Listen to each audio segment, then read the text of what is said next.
watching the Corvid Communications corporate broadcast. Tonight's presentation will begin shortly.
On behalf of the Corvid Communications Broadcasting Corporation, we thank you for joining us for tonight's broadcast.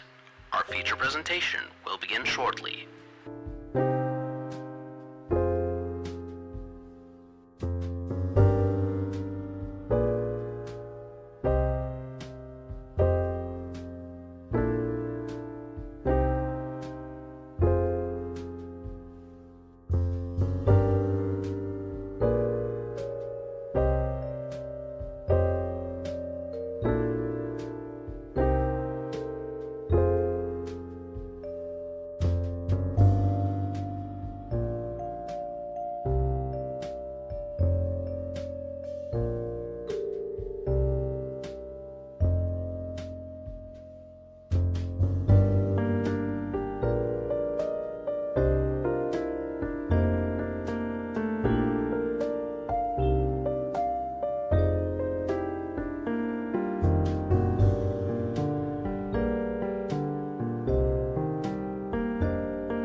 Our mascot, Corvs the Crow, will keep you company as you wait for the broadcast. He may even speak, if given the proper motivation.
Communications broadcast will begin shortly. An ad break may be running at this time. Please feel free to step away and take care of things, or grab yourself a snack. We will still be here when you get back.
We at Corvid Communications Incorporated hope that you are having a wonderful evening.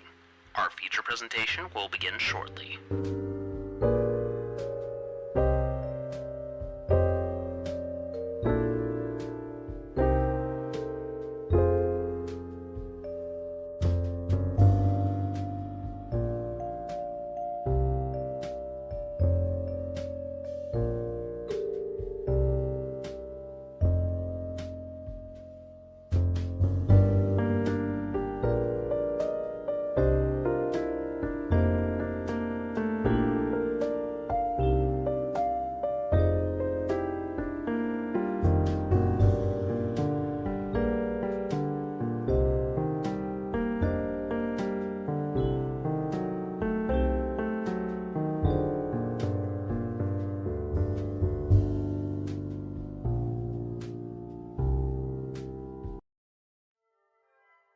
Good evening, everyone.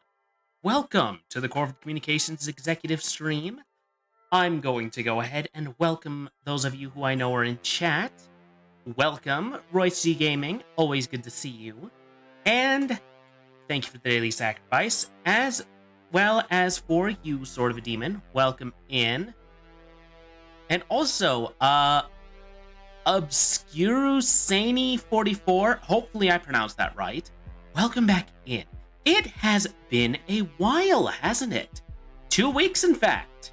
Sorry about that. We had a bit of a corporate relocation.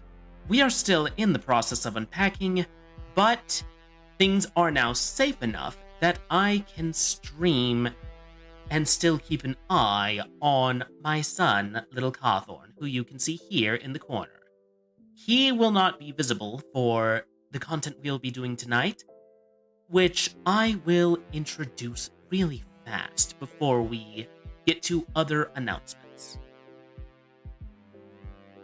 So, tonight we are reading the 2025 Corvid Communications Campfire Tales, which, for the theming for this year's presentation, I decided to go for a bit of a Twilight Zone motif, which is why I'm a bit more monochrome than usual. I thought it would fit the vibe, and I will be adjusting some filters for our backdrop so that it too fits the vibe, because I have a special screen set up for this, so that if you so choose, you can read along with me. And I have about 3 user-submitted stories, which is actually the most we've ever had, and I have several stories that I found across this great, wide internet box. So, as for corporate announcements, first and foremost, we are back. We are going to be going back to our Tuesday and Friday schedule, but we will be making a minor adjustment. That adjustment being on Fridays. Expect the Corvid Communications executive stream to be on Friday afternoons as opposed to Friday evenings as they have been before. What's up, Bubby? Anyway, so that will be because Mrs. Cawthorn, my wife, will be at her job, which now is a 8 to 5 instead of at night, meaning I actually get to see my wife at times other than the weekends, which is excellent. And little Cawthorn will be at daycare, which is due to my wife's new schedule. We will now be having him in daycare full time while she and I are at work. So that frees us up a nice few hour block in order to stream on Fridays earlier in the day. What's up, Bubby? Playing with the radio, are you? Oh, also, for those of you who do not know who I am Calvin Cawthorn, CEO of Corvid Communications. 2 weeks and I already forget my usual shtick. Great.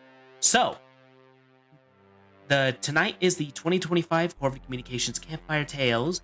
This Thursday, because I originally planned this charity event when Mrs. Cawthorn still had her old job, is going to be taking place Thursday at 6. It will be a 4-hour stream.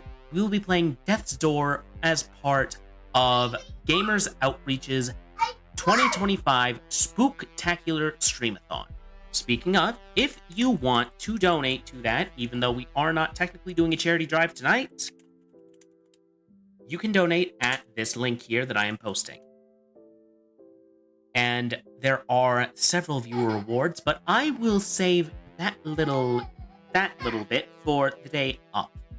Although I have posted those on my various social feeds, which if you scroll up in the chat a little bit, you will find the links for.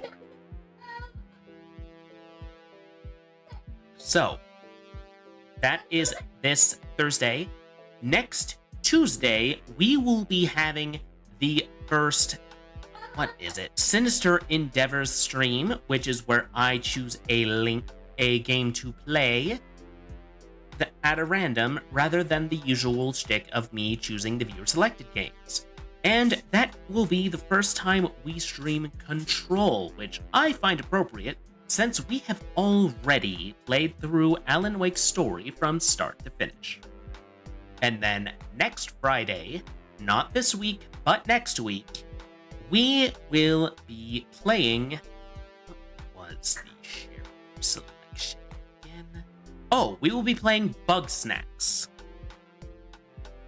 So, that is the schedule going forward. I am going to go ahead and set up my filters here before we move on to the main event for this evening, which is, of course, horror stories. One of my favorite things, especially this time of year. Alright, desk. Did I not take the filter off my desk? I did not. Alright, let's get to it.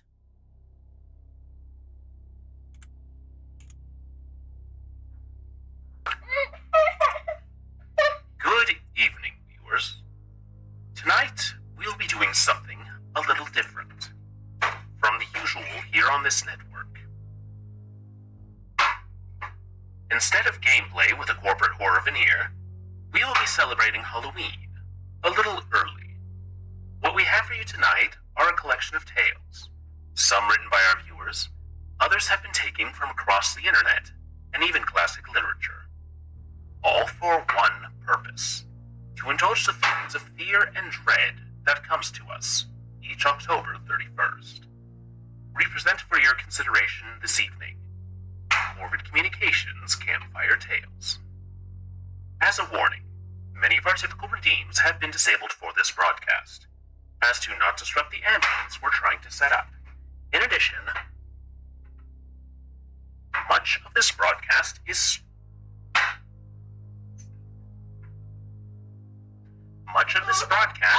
scripted respond to chat, but it may wait until after I have finished reading a story.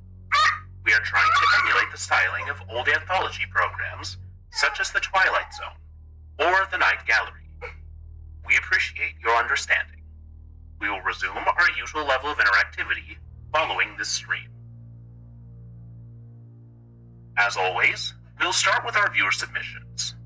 I will of course shout them out as I read them if they are on Twitch. These have all been checked to be in compliance with the rules posted on the submission form. This first story was written by Wolf, also known as Wolf Sans Bendy Kiara 13 on Twitch. They have submitted a story about being chased in the woods by an unknown thing. I present to you A Night Alone in the Woods, just as soon as I shout them out on the chat here.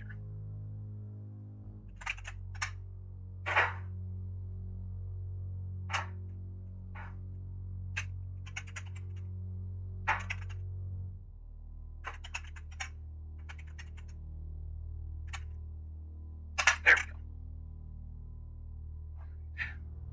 And let me just get it on screen so you can all view what I am looking at on my end. There we go.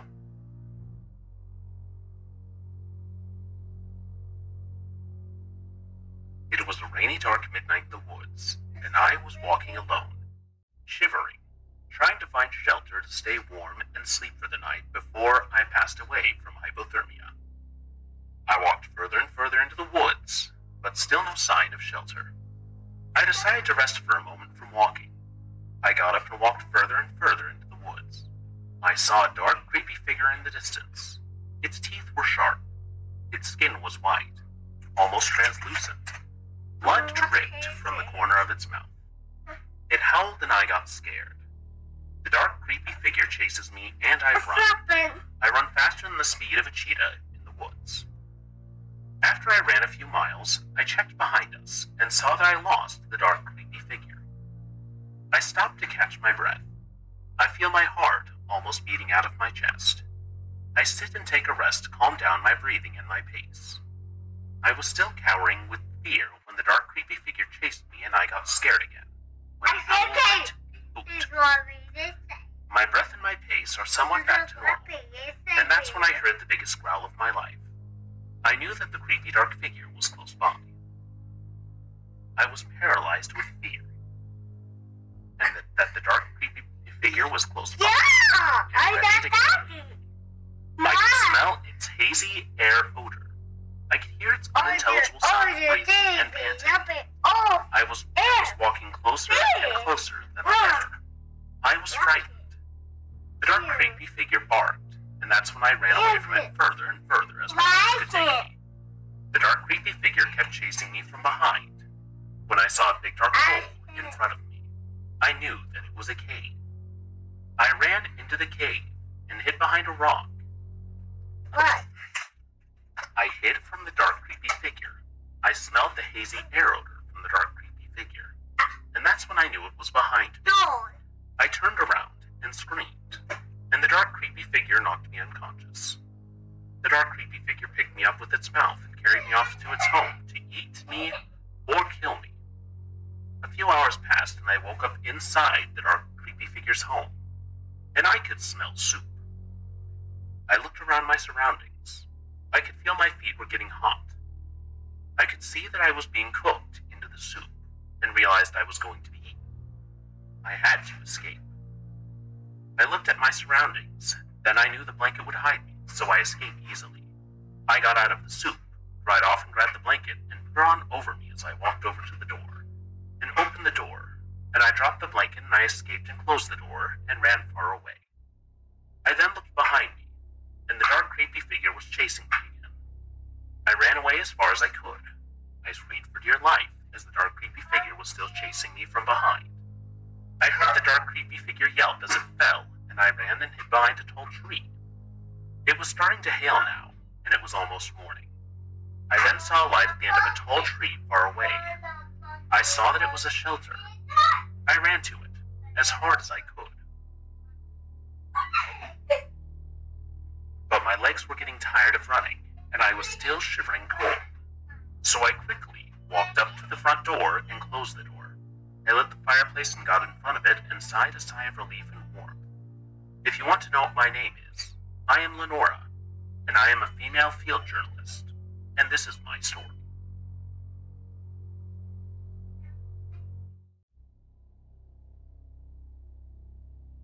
Right.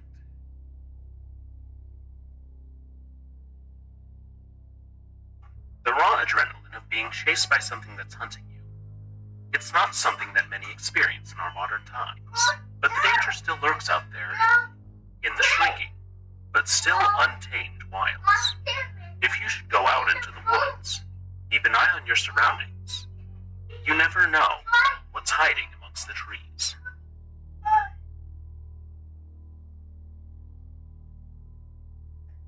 These next two stories were submitted by Psycho, spelled CYCH00, who has made the background music I now use during my regular streams. This next story is one of a guard counting their time until their inevitable demise comes. This tale of paranoia and anticipation I present to you is called A Watchman's Duty.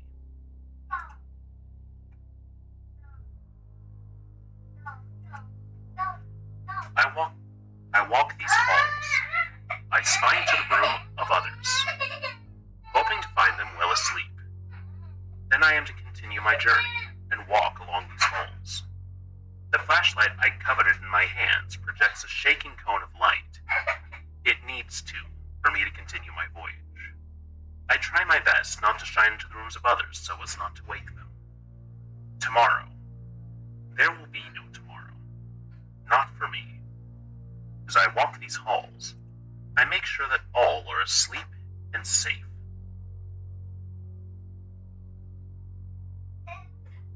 The compound is large, but I cannot allow the restlessness to outlast my duty. Every noise I hear, every clatter, is of utmost attention.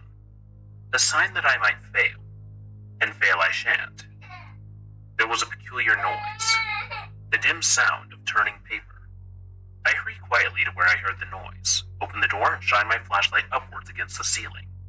And there, upon a mattress on the floor, there was a child, no older than 13.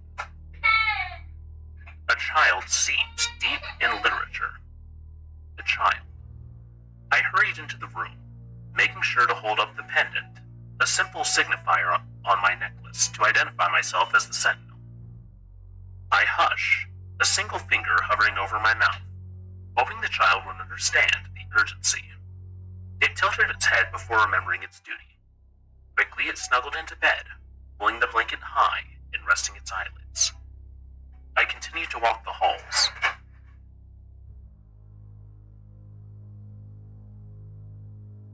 I must remain awake for at least an hour more to ensure that all are asleep.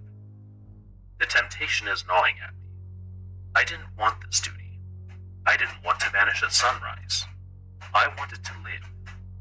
I could, if dared, to wake another man, an elderly man, and force him awake. If I were to then pass out, I could pass my fate onto him. But if they recognize me, the sigil around my neck, awake the next morning, they will also recognize my failure. The agony that could await such a failure. First they pluck the fingernails, then the teeth, and then the eyes. It was to be a slow, humiliating mutilation. And so I walk these halls. I spy into the rooms of others, hoping to find them well asleep. It was this morning that I was chosen, or rather, that I chose my own fate. In a surrender to fairness, no member of the commune was seen as more expendable as the other, not the sick, not even the elderly, not even the rotten. We would all present ourselves in a large line, and the commander would walk slowly by us, one by one, and then, one by one, we'd take out a coin and the bag would be depleted, one by one. I was far down the line, but as I saw a blue coin getting drawn, and then another blue coin getting drawn, I worried more and more. My shoulders felt tense, as if strung in place. I prayed to whatever deity remained and reached inside, and there it was, the red coin, not much larger than my thumb. Now it has sent me to this torment, this duty. I was told to take pride in my duty, yet all I feel is dread. This was no mere walk down the halls, no mere patrol. It was a march towards the gallows of sunrise. I had a friend named Maxwell, and when it was his time to be the sentinel, all we found was the necklace, the triangle pendant lying on the ground. One could trace footprints, muddy footprints, on the ground down the hall. All were equally spaced, then bunched up near a wall at the spot where the necklace was found. The footprints had piled onto each other like pooling blood. This was where he must have collapsed. I hoped he vanished. Simple, unbecoming sounds less painful than active and sudden degradation of the body. The fear of the latter makes it feel so palpable. By now it had become early morning. Not yet did I see the sun, nor the total darkness. My clock spoke 5 a.m., and then a bit after 5 a.m. The seconds drag and minutes rush. Through the silt-like windows of the compound, I could observe the horizon. I couldn't bring myself to wake up another member. Not the sick, not the elderly, not even the rotten.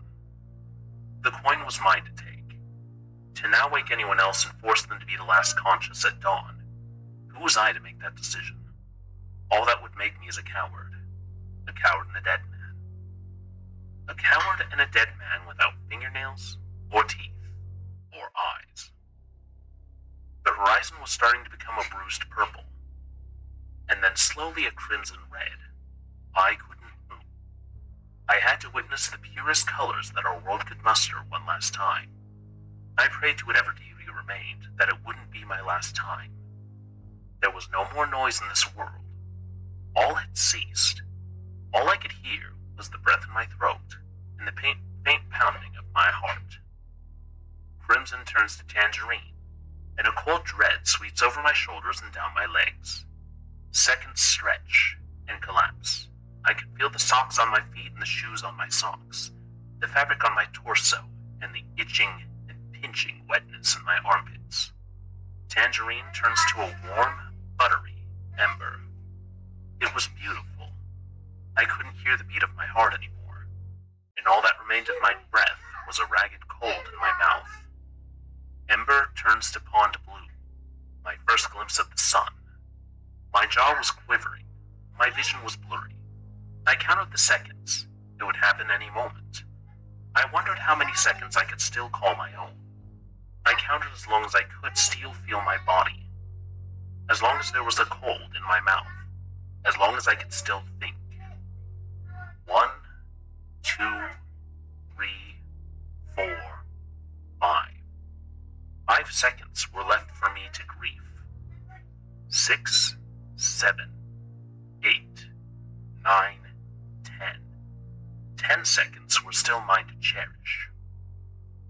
11, 12, 13, 14, 15. 15 more seconds were granted to me. 16, 17. 17 seconds.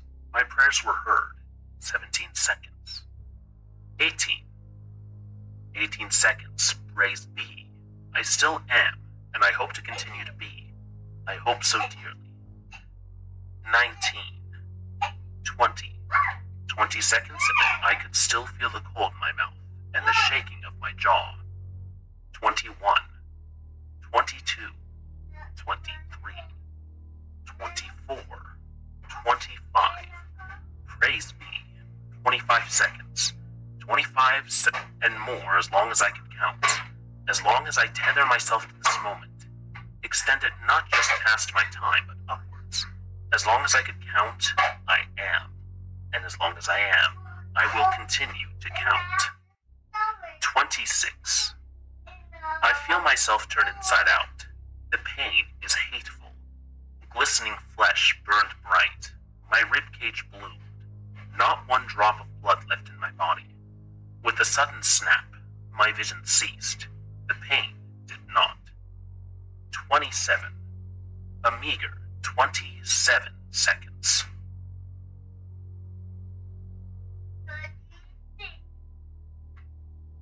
There's been extensive debate about whether it's better or worse to know when one's end is coming. Some argue it'd be better to know, perhaps so one can avoid it, or get done what they can prior to that inevitability. However, a stronger case is that you might wind up merely counting the seconds until it comes, unable to act for fear. All of our time is limited, and sometimes there's comfort in this particular kind of unknown. Kilimanjaro, thank you for the daily sacrifice. Welcome in. I hope you are enjoying yourself. We are reading stories this evening.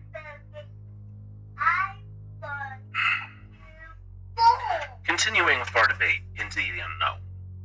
Fear of the unknown is said to be humanity's oldest fear, and history has shown this to be true, and it's written in the blood of those who perished unjustly because so many refused to shine a light at it.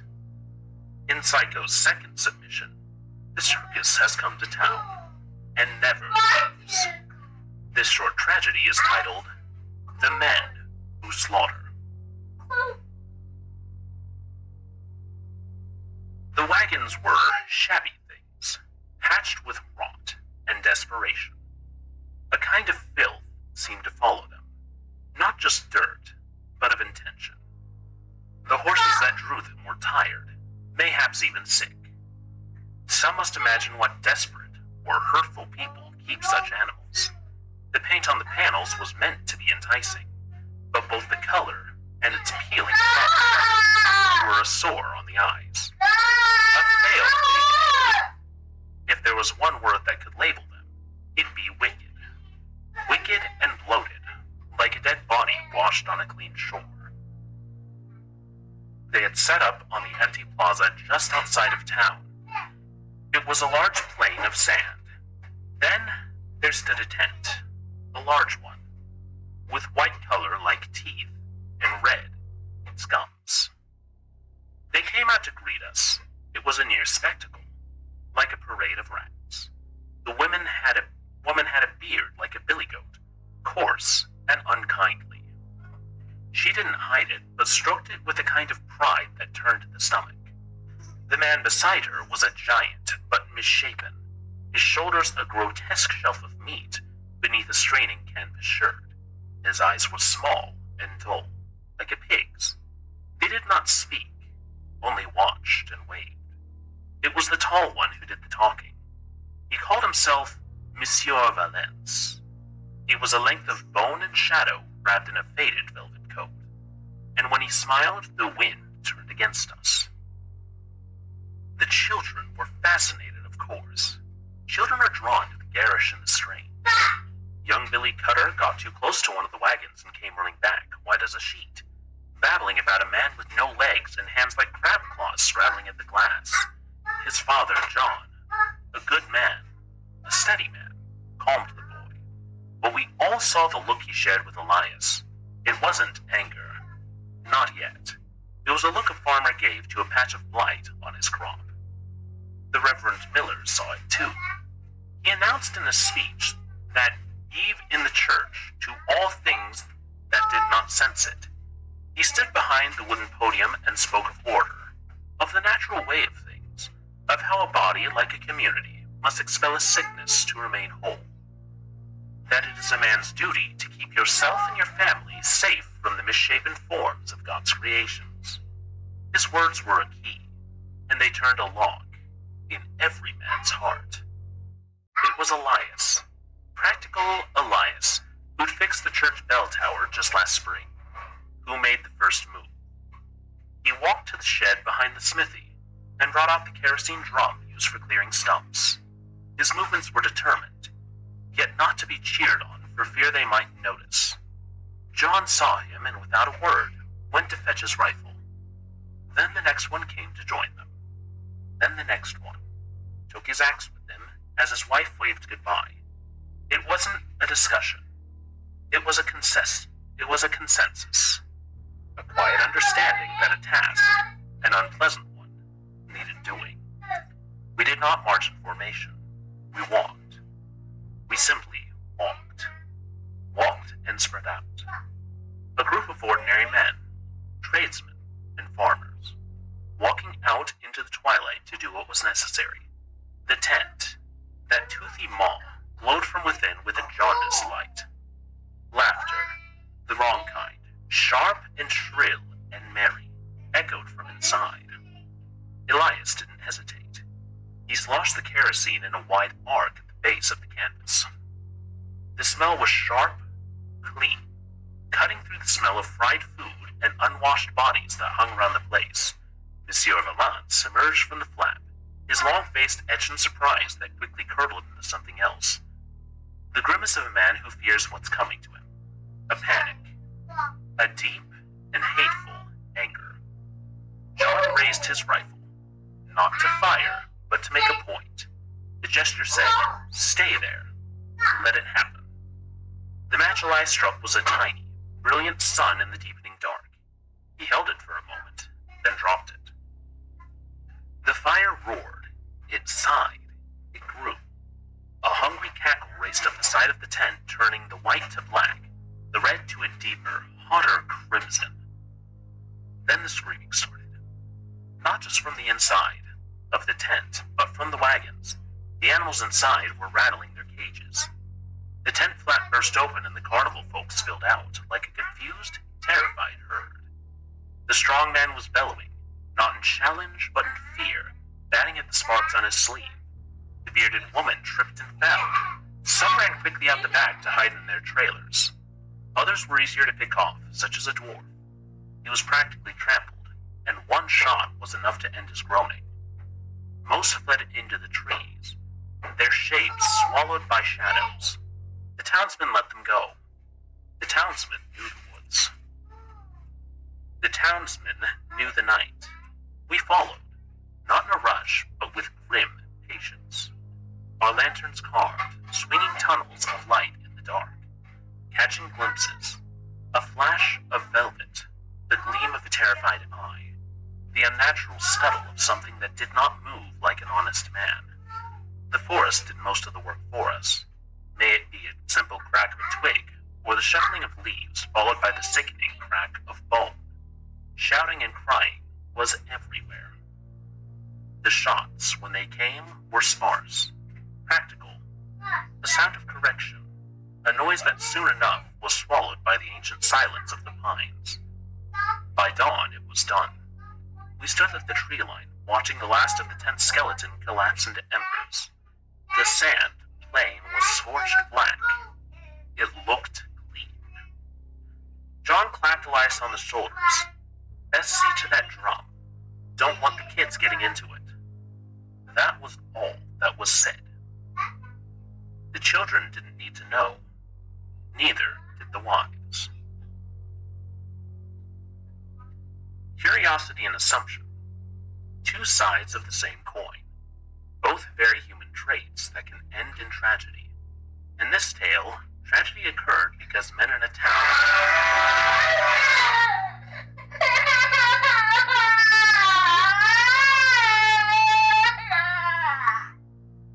Did you get scared by the radio, buddy? Come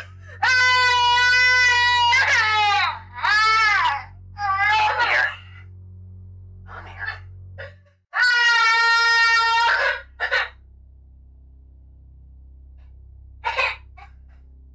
In this tale, tragedy occurred because men in the town made assumptions. And the actions they took based on those assumptions led to lost lives. An important lesson, so often unlearned.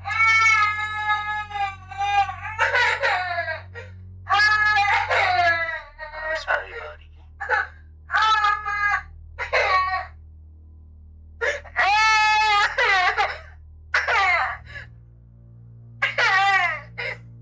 I know what I said about earlier disruptions. However, he is my son, and I am watching him. Some disruption is inevitable because he is too. Alright. Let's see. Anyone have anything to say? No. Alright. Now we move on from our viewer submissions reference to stories we found around the internet that I personally found interesting. This next story is a well-known piece of classic literature. A story of a man's descent into madness that leads him to murder and paranoia, and eventually, confession. I present to you Edgar Allan Poe's A Telltale Heart.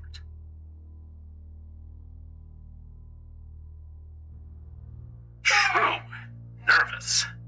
Very, very nervous. I had been and am. But why will you say that I am mad? The disease had sharpened my senses, not destroyed, not dulled them. Above all was the sense of hearing acute.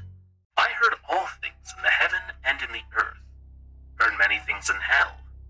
How then am I mad? Hearken and observe how healthily, how calmly I can tell you the whole story.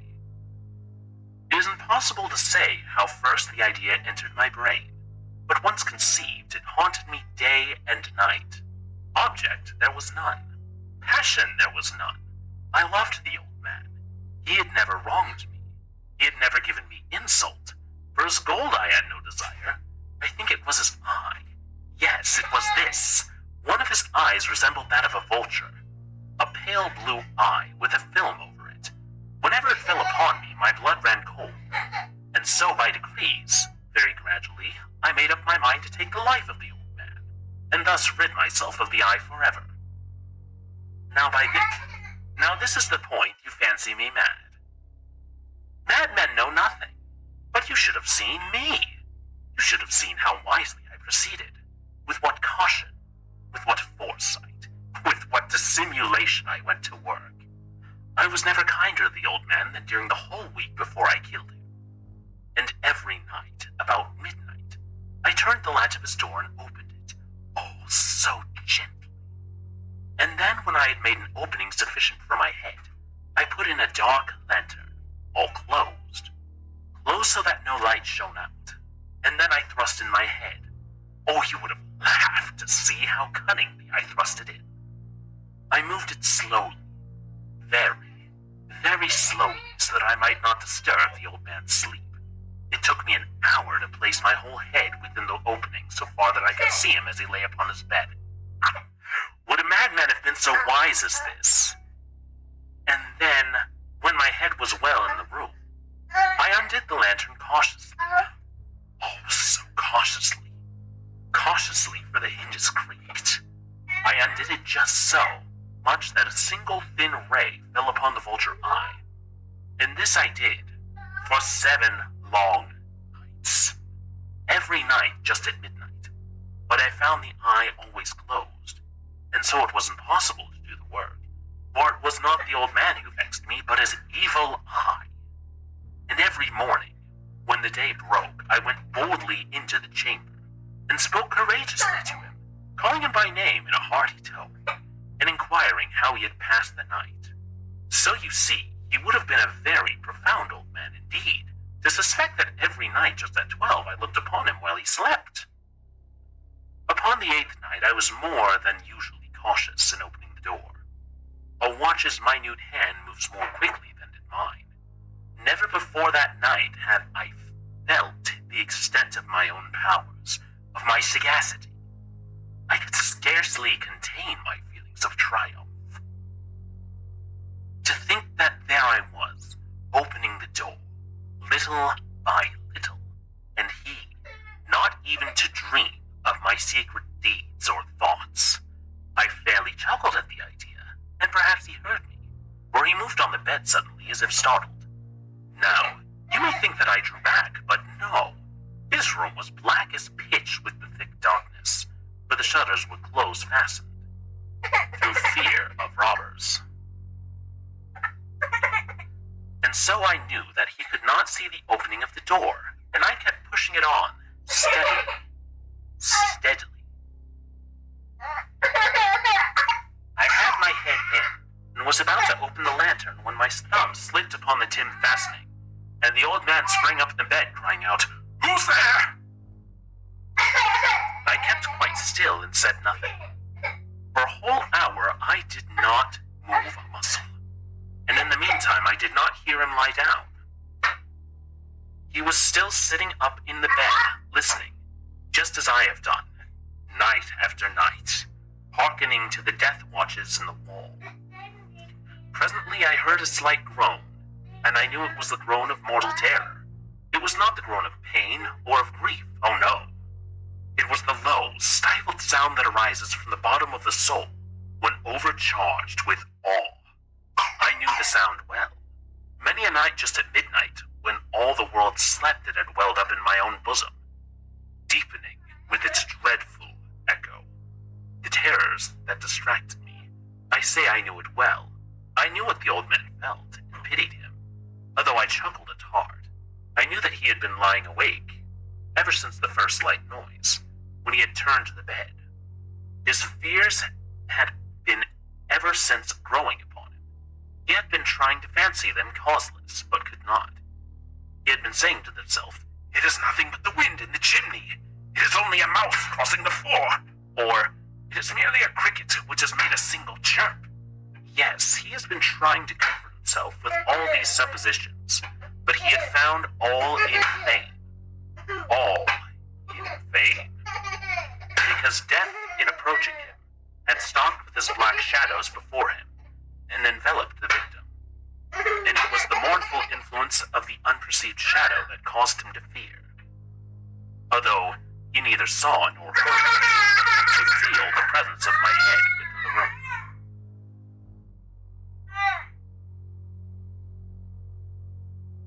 When I had waited a long time, very patiently, without hearing him lie down, I resolved to open a very, very little crevice in the lantern. So I opened it.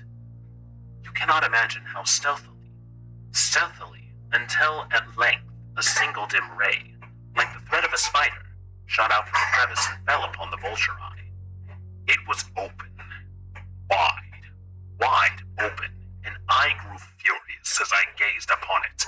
I saw it with perfect distinctness, all dull blue, with a hideous veil over it that chilled the very marrow in my bones. But I could see nothing else of the old man's face or person, for I had directed the ray as if by instinct, precisely upon the damned spot. And now I have not told you that what you mistake for madness is but over-acuteness of the senses. Now I say there came to my ears a low, dull, quick sound, such as a watch makes when enveloped in cotton. I knew that sound well.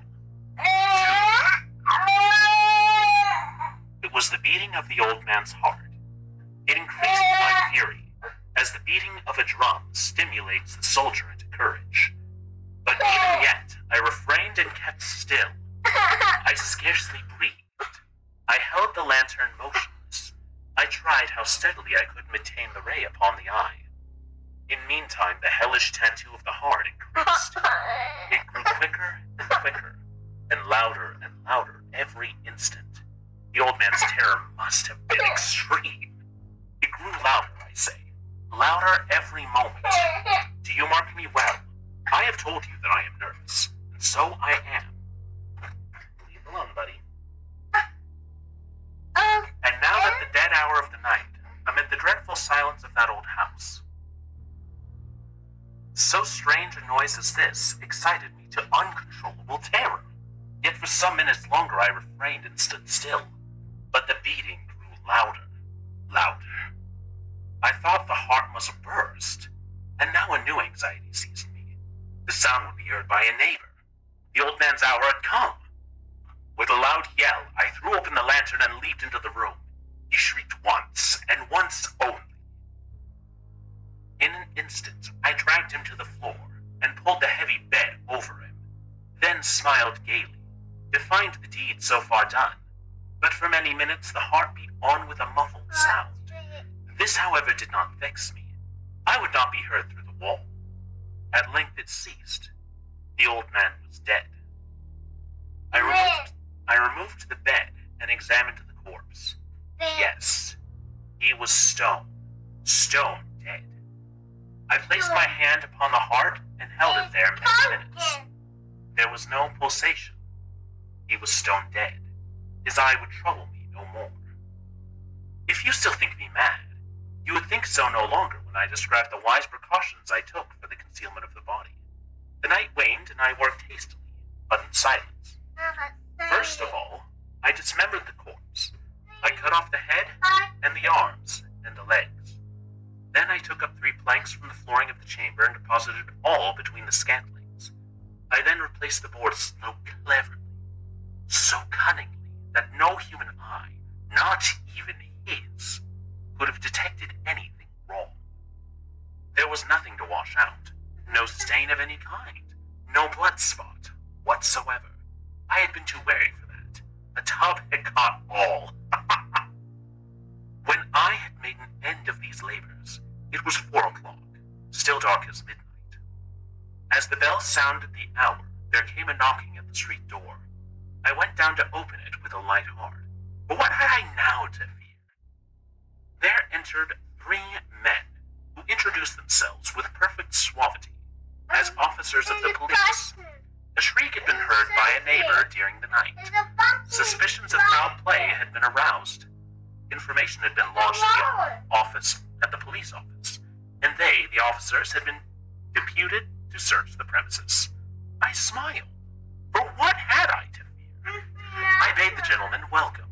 The shriek, I said, was my own in a dream. The old man I mentioned was absent in the country. I took my visitors all over the house. I bade them search. Search well. I led them at length to his chamber. I showed them his treasures, secure, undisturbed, in the enthusiasms of my confidence. Leave it alone, buddy.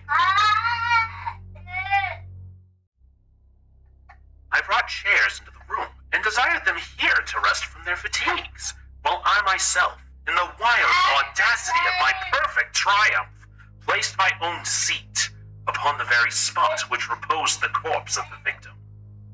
The officers were satisfied. My manner had convinced them. I was singularly at ease. They sat, and while I answered cheerily, they chatted of familiar things. But ere long, I felt myself getting pale, and wished them gone.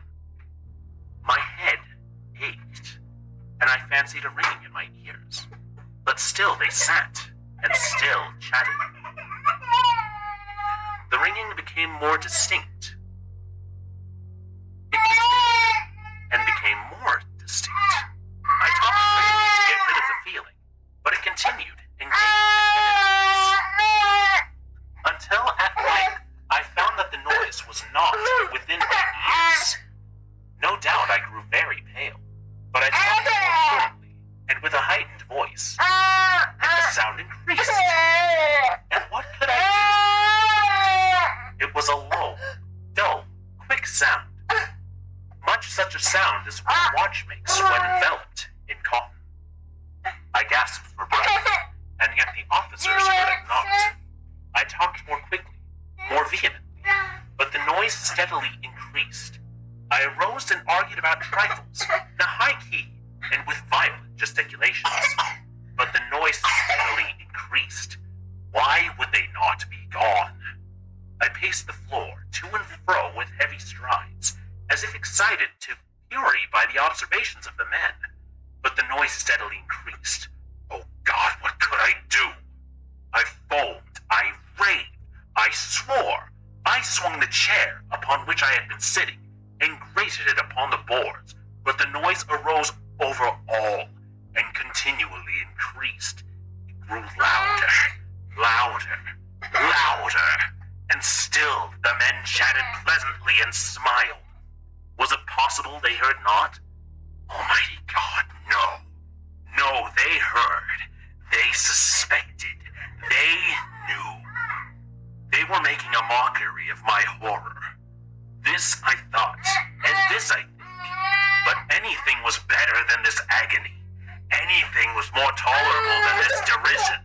I could bear those hypocritical smiles no longer. I felt that I must scream or die. And now again. Hark! Louder! Louder! Louder! Villains! I shrieked. Dissemble no more! I admit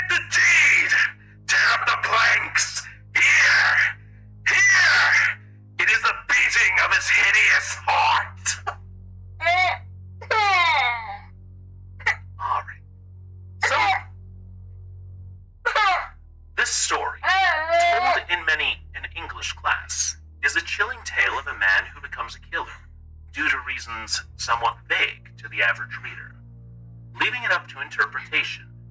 Did the narrator commit murder due to a real motive, or was the motive he gave a mere justification for his desire to kill? Nevertheless, it touches on a point that not many other mysteries with serial killers do. Not everyone who ends another's life has a motive. To answer your question, Dizzy Dreamer, in a manner of speaking, we're doing the annual Corvid Communications tradition of reading scary stories on the week of Halloween. And in just a moment, I need to ban a bot that has entered the chat. I noticed it earlier, but I couldn't do anything as I was mid-story at the time. Also, welcome in. I'm glad you're here.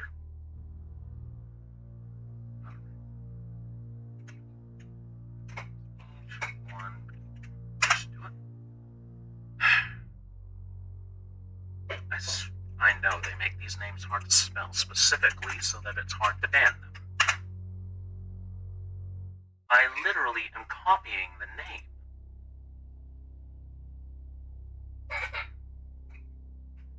Alright. Delete message. There we go. I think we have time. We may not have time for one more before the ad break. However, I think a certain someone may be getting tired. I am going to take a brief intermission for a moment, but we'll chat for I think we shall chat for a moment as things move as they do. I hope everyone's having a wonderful evening. For those of you who are just joining us, this is the Corvid Communications Campfire Tales, a stream wherein I read horror stories in preparation for Halloween. In fact, it is how we primarily celebrate Halloween here in the company. We read stories that are submitted by viewers, and if I don't have enough stories that are submissions, I will find some myself so that I have enough to fill the remaining of my typical stream time. We are, I think, roughly halfway through tonight's broadcast. I think I shall take that break, after all, for a moment, just so that I can put a certain someone to bed. He sounds as though he is getting sleepy. Isn't that right? Isn't that right, bud?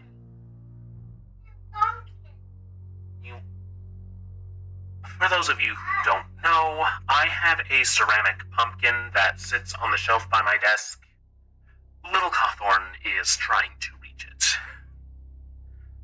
Like I said, I know we are trying to go for the typical Twilight Zone gallery slow theme, but I'm going to take a moment to get a drink. Yep, gotta get that beauty sleep.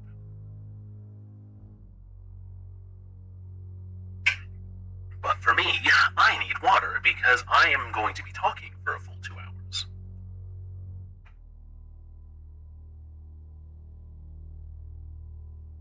But I hope everyone's happy. Are you tired?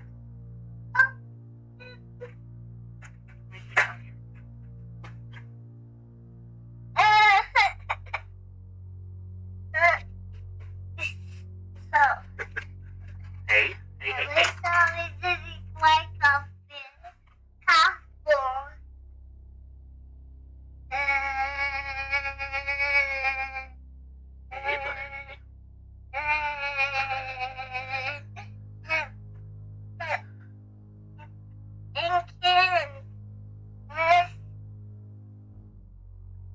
But yes, it is important for children to get their sleep.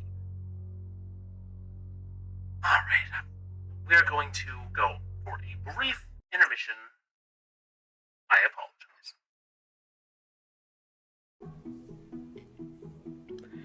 Here at Corvid Communications, we value the work that you give us each and every time you come into work. As such, we would like to advise you on how to best utilize your time here at work. That way, both you and the company get the most benefit from your time here. At work, You need not be running around like a chicken with its head cut off, unsure of where you're supposed to be at any given time. Here are some tips to assist you and help you fulfill your purpose here at Corvid Communications. As mentioned in our presentation on attendance, we expect you to be at your desk and clocked in precisely when your shift is scheduled to begin, no earlier and no later. We will not pay any overtime that accrues from your clocking in early. Your time card will be adjusted accordingly. In addition to your timeliness, you are accountable to your direct supervisor on how you perform your daily tasks. At the beginning of your day, you will be issued a list of tasks that need to be done that day by your supervisor. The first thing you must do after clocking in is create a daily plan for how you are to go about getting each task done. The daily plan must have the following items. All tasks assigned to you for the day, with an accurate estimate of how much time it will take to complete each one. Allocated time for mandatory breaks. Depending on the individual employee's clearance level, an employee may be allowed to schedule non-mandatory breaks as well. Any plans that the employee may have after working hours, including sleep and meals.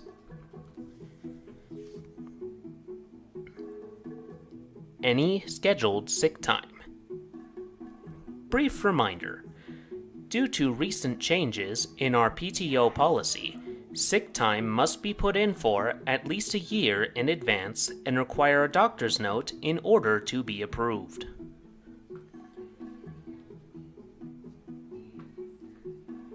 You will then submit this plan to your immediate superior and await approval, which may take up to 30 minutes depending on the size of your team. After your daily plan has been approved, you must go about your daily tasks according to your schedule while ensuring each task is fully completed before moving on. Any task left incomplete when moving on to another task will result in the responsible party being written up. If any tasks take longer than you have accounted for, this will result in extra time spent being deducted from your pay. This includes any sudden overtime tasks your supervisor has you perform, as well as time spent waiting on approval of your plan for the day.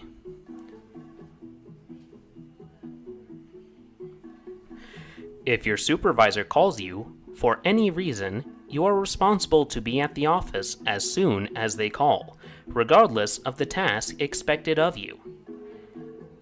Any time spent between the call and your clocking in will be deducted from time spent performing overtime tasks.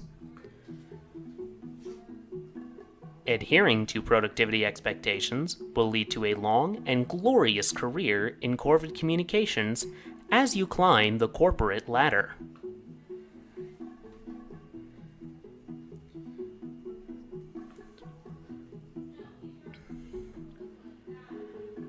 We understand that new employees will have a significant adjustment period as they adjust to life in Corvid Communications.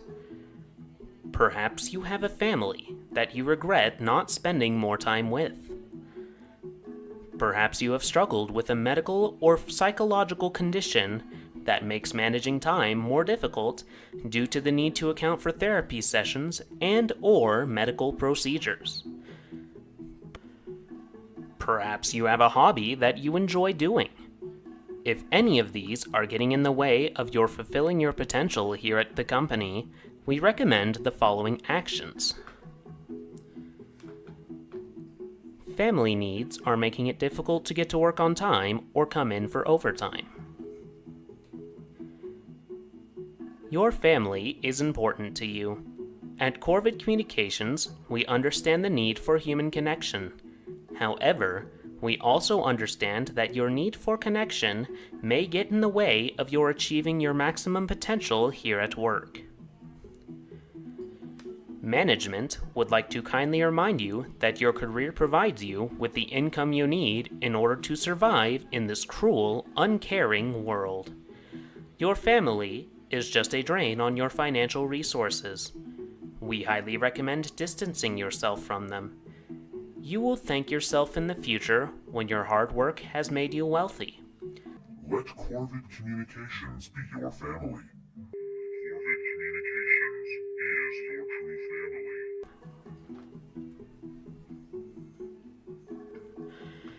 You have a medical or psychological condition which requires regular time off in order to treat it.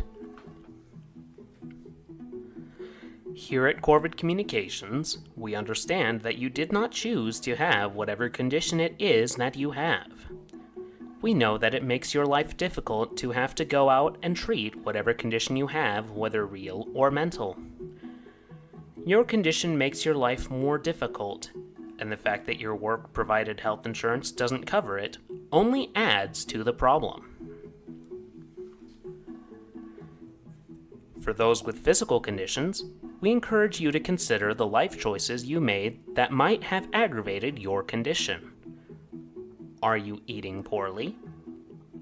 Are you staying up late so that you are not getting sufficient sleep? Are you engaging in risk-taking activity in your spare time? Are there any other flawed behaviors that you participate in that is causing your moral failings to manifest as failings of various parts of the body? If so, we encourage you to speak with your supervisor and see if they can help you work out a plan to get rid of your problematic behavior. After all, it's only natural for your job to expect perfection out of you, and we need you to be a part of achieving that. For those of you with a mental condition, please consider what occurred in your life to give you it. Contrary to what psychiatric science says, depression is not a mental disorder, but merely the state of being sad. Therefore, if you are depressed, look back on what is making you sad and get over it. Perhaps your mental condition stems from past trauma, to which we recommend mending those things about yourself that caused those things to happen to you, such as empathy for others.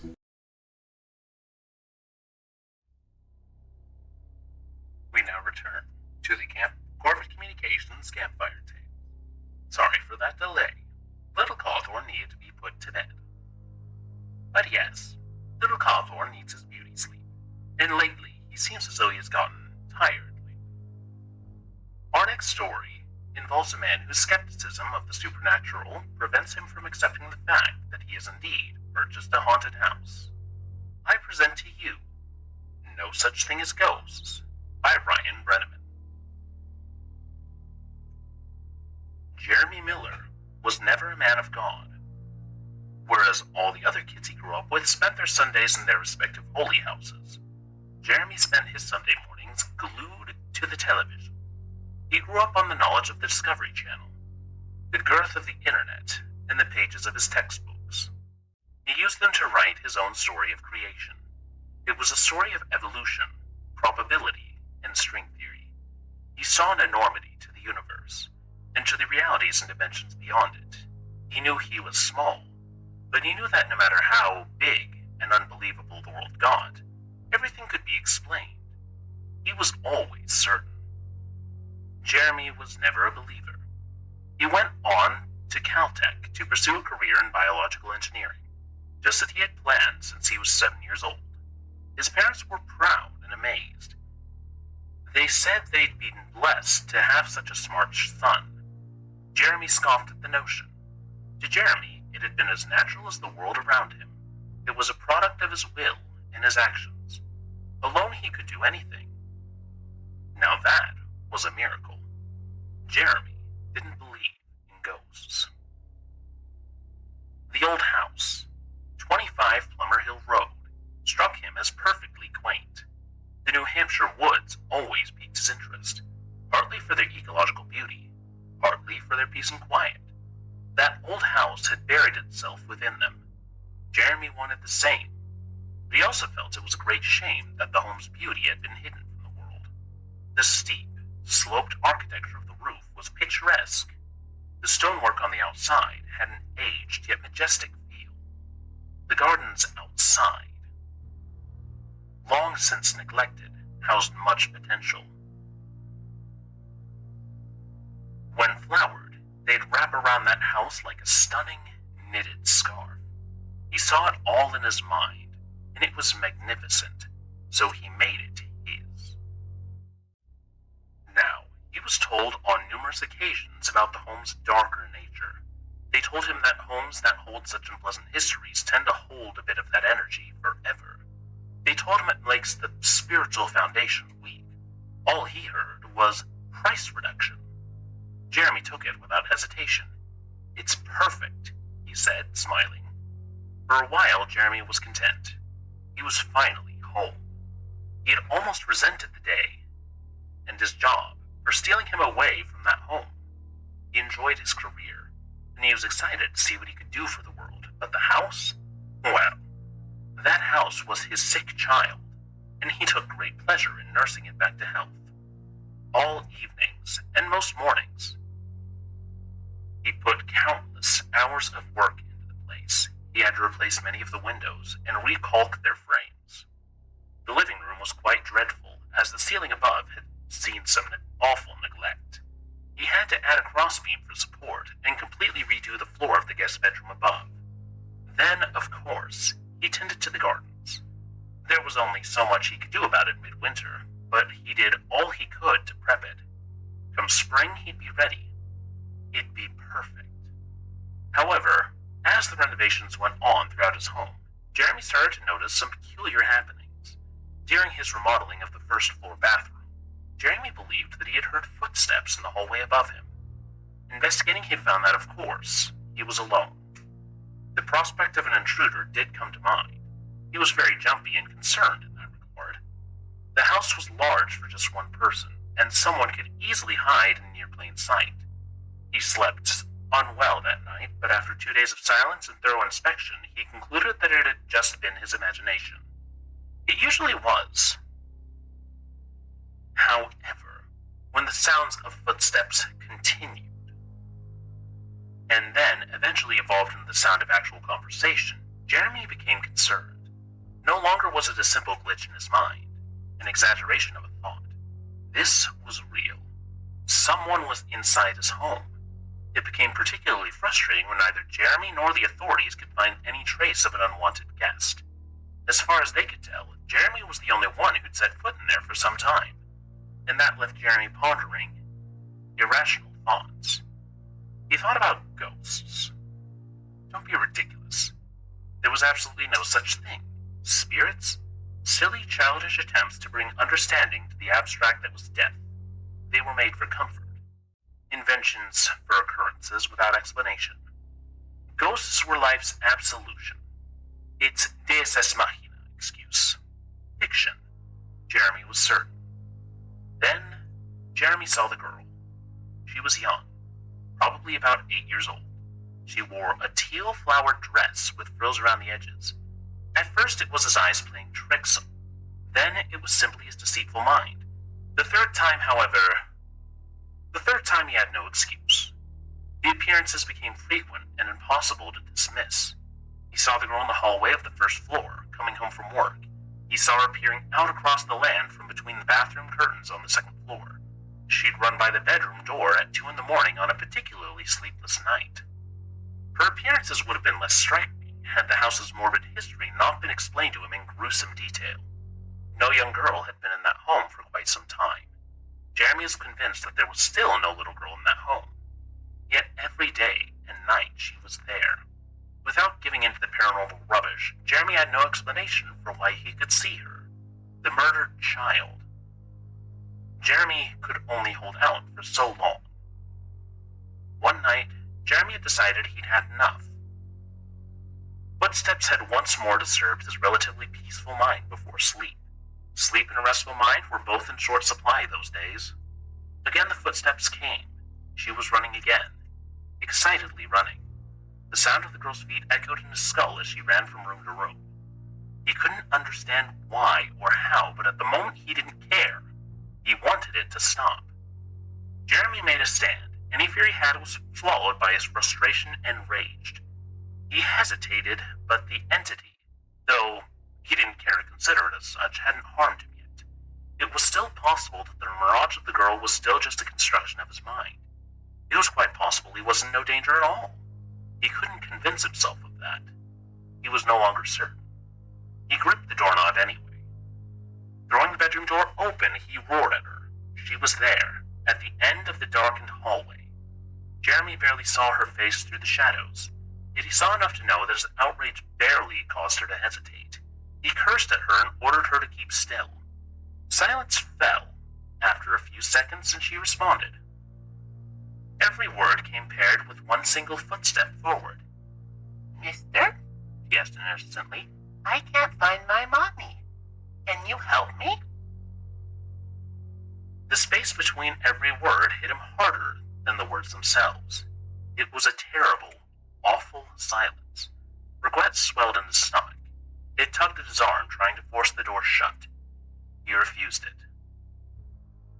Jeremy would rather stare it down than give in to his baser instincts. It couldn't possibly be her. There was no girl. "Go away," Jeremy ordered.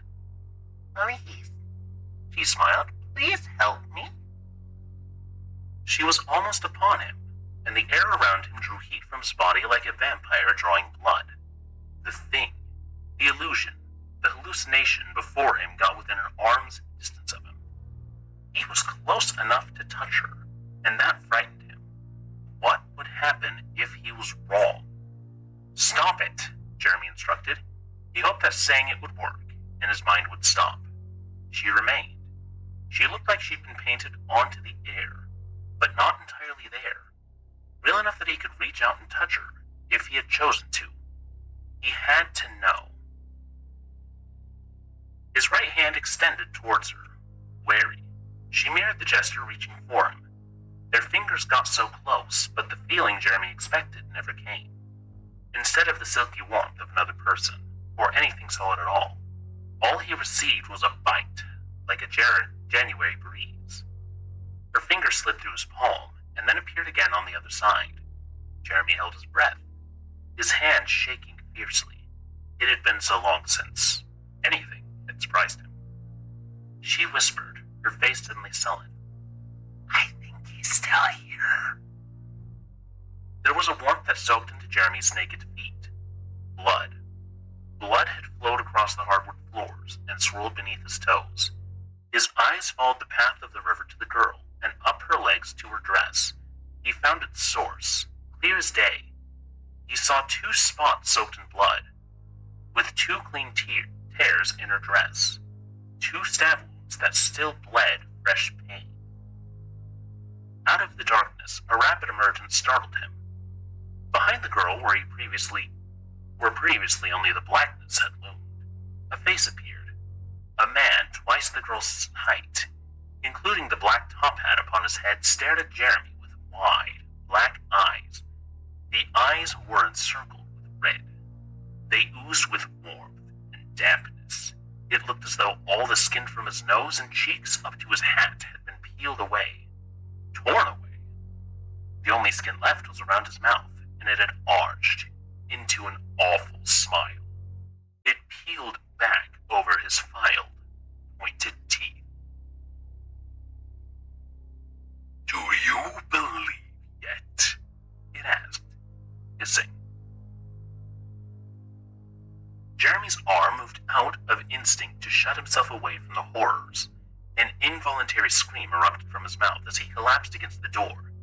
His horrified sounds drowned out the soft laughter on the other side of the door. Jeremy spent all night there, wondering if they did the same. He thought he could almost feel a moist wind upon the nape of his neck. For the first time since he was a child, Jeremy cried. They had told him about her, of course. Before, it had been such a trivial detail. But now he couldn't stop thinking about it. The girl had been murdered there, by her own father nonetheless. She had been stabbed, strangled, and her body had been discovered in the attic by her mother. Everybody's favorite part of the story was the singular fact that her father had escaped, never captured. They loved wondering what happened to him. The murder had occurred half a century ago, and everyone was still morbidly fond of it. It gave them something to talk about over their campfires. It gave all the teenagers a good hoot. Jeremy had often seen them passing by, their eyes open in awe as they were told. He was living their dream. He was the one living in the haunted house. No. He refused to believe it. His eyes had lied to him. There was no such thing. He was a scientist. His reasoning was in numbers, papers, statistics, and graphs. This meant nothing. It took a week for him to calm his nerves, and a single thought. He had pondered selling the house. He decided that was the final straw. Never, not for any demon or ghoul or Satan himself, would he abandon that beautiful home. His first home. He would not run like some frightened schoolboy. He was never a man of God, but he was a man of faith. His faith was in what he knew and what he could prove. So he studied the case of the little girl.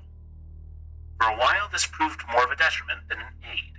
The girl he'd seen in the hallway surely was the girl who'd been murdered there. The likeness he observed in pictures he found was indeed the girl he'd seen.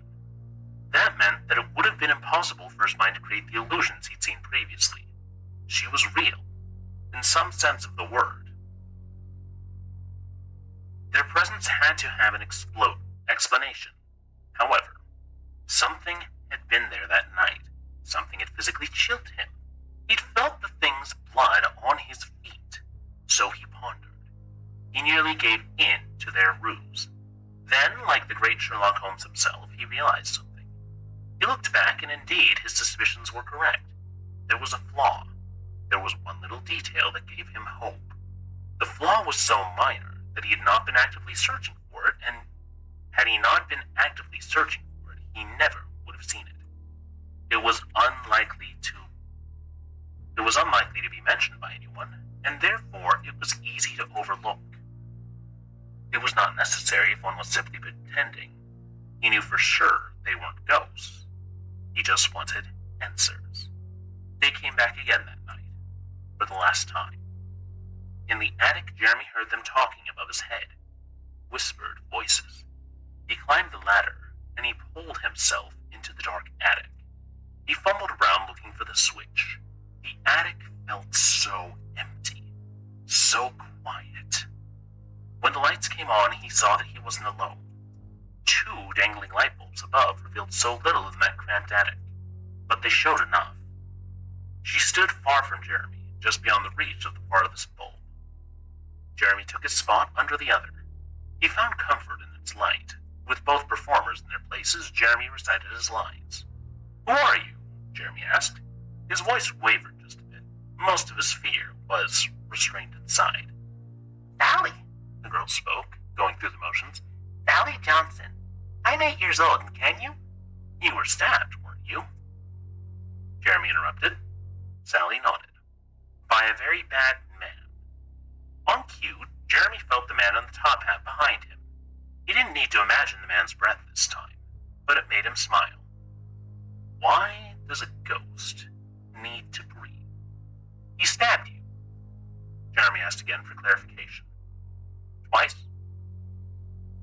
Sally, or whatever she was, nodded in sorrowful agreement. That's when Jeremy smiled. He had her. "Try again," Jeremy said, pulling a newspaper article from his pocket. "This says you were stabbed 3 times in the chest. You're missing a stab wound. Right side, first intercostal." Sally looked down at her dress. It remained intact and unsullied by her collarbone. That changed in a heartbeat as she corrected the flaw. Her dress and flesh tore without a sound. Blood poured from the wound and soaked her dress in moments. Not a single drop dripped onto the ground. Even then, the 2 wounds you had before were mirror images. They were on the wrong side of your body. She was stabbed below the heart both times. 4th intercostal. Your cut is on your right side, and it's in the 3rd. Sally didn't speak. The dead girl was silent. "You're not ghosts," Jeremy said, feeling very clever. "You're just pretending to be." "Yes," Sally admitted. You're right. Even though he knew the man was there, Jeremy jumped a bit as the man walked around beside him. The man was dressed in a ragged tuxedo. His left hand, gloved in white, gripped his lapel, whilst his other gloved hand held a black cane firmly. It clicked and clacked as he strolled by Jeremy. Every labored breath he took hissed through his bloodied nostrils. He was smiling smugly. "Why are you here?" Jeremy asked, no reply. The man had reached the girl. They shared some muffled words. She nodded in response to what was seemingly a question, and the man in the tuxedo chuckled. They shook hands, and he turned to take his place at her side. A pleased smile shone across his face. Please, Jeremy said, his tone almost pleading, drew their attention. Please? I need to know. Sally chuckled as she looked at him. My boy, you'll find out rather soon, said the faceless gentleman. I need to know, Jeremy snapped. He was tired of the dark. I deserve to know. You deserve nothing, the girl said like a parent to a petulant child. You will get nothing. Now, the man stated in a suave tone, I believe the poor thing deserves a little. It can do no harm. Besides... His sentence trailed off as they leaned down to whisper in Sally's ear. Jeremy couldn't hear a single syllable, but whatever the man uttered in her ear caused the young girl to tremble. She nodded in agreement. Sally obliged to Jeremy's request. I'm just looking, dear, she said with a smile. Looking? Jeremy said, confused by her response. Yes, shopping might be more appropriate, I suppose. That's what you would call it, and I believe we've just closed a deal. To this, the man in the hat literally grinned from ear to ear. His mouth ripped across his face, seeming to tear muscle and sinew to make way for his devilish smile. A chuckle escaped his toothy maw as he took the young girl's hand and offered a firm shake. The deal was done. Pity, she continued. I know how many were looking at this place. So many. Too bad they had their chance. At that, the man in the hat bowed. He bent down low behind the girl, into the shadows. He didn't come back up. I do enjoy this place, Sally said, clasping her hands behind her back. The paint is so fresh. My house? Jeremy asked. No, Sally said with a chuckle. All of it. There was a flicker of the lights, and Jeremy thought he felt the house quiver. Why, Sally? He asked of the thing. Teach me. When you stab something here, she began, licking her lips, you damage it, irreparably, right? There'll be a scar. That scar is a weak point. This house. The events here. Before Jeremy's eyes, the scene changed. In the end of the attic where Sally had been standing, he saw her on the ground. Sally, the apparition, was on the ground, and she was gasping her final breaths. The thing was showing her dying moments. Then behind her, a shadow emerged. It seemed to seep upward out of Sally's body, out of her wounds. The clouds leaped and swirled above her now still body. Sally's voice, or whatever had been pretending to be hers, spoke again. Scars show. They show to us the ones who can see, and we crawl through them. We crawl through the pain. The shadow stirred, and out of it came a clawed hand that gripped the young girl's corpse by the throat. The memory of that event, the scar tissue, gives us all we need to blend in. We wear the memories like clothes. Your superstitious nature does the rest. The shadow pulled, and Jeremy had to look away as it pulled the skin from Sally's body like a tablecloth. From the table, he couldn't bring himself to watch as the shadow thing crawled from the smoke and filled itself into the empty husk that was once Sally. What was left was a pale imitation, a specter. It spoke through a twisted mouth that hung loose on its head. It's not always perfect, as you pointed out. It spoke, the skin and mouth slowly coming back into form. Memories are blurry and fleeting. There are always flaws, but they're superficial. Who will care? It's always the non-believers versus the fools. Always so willing to label what you don't understand. You made it too easy.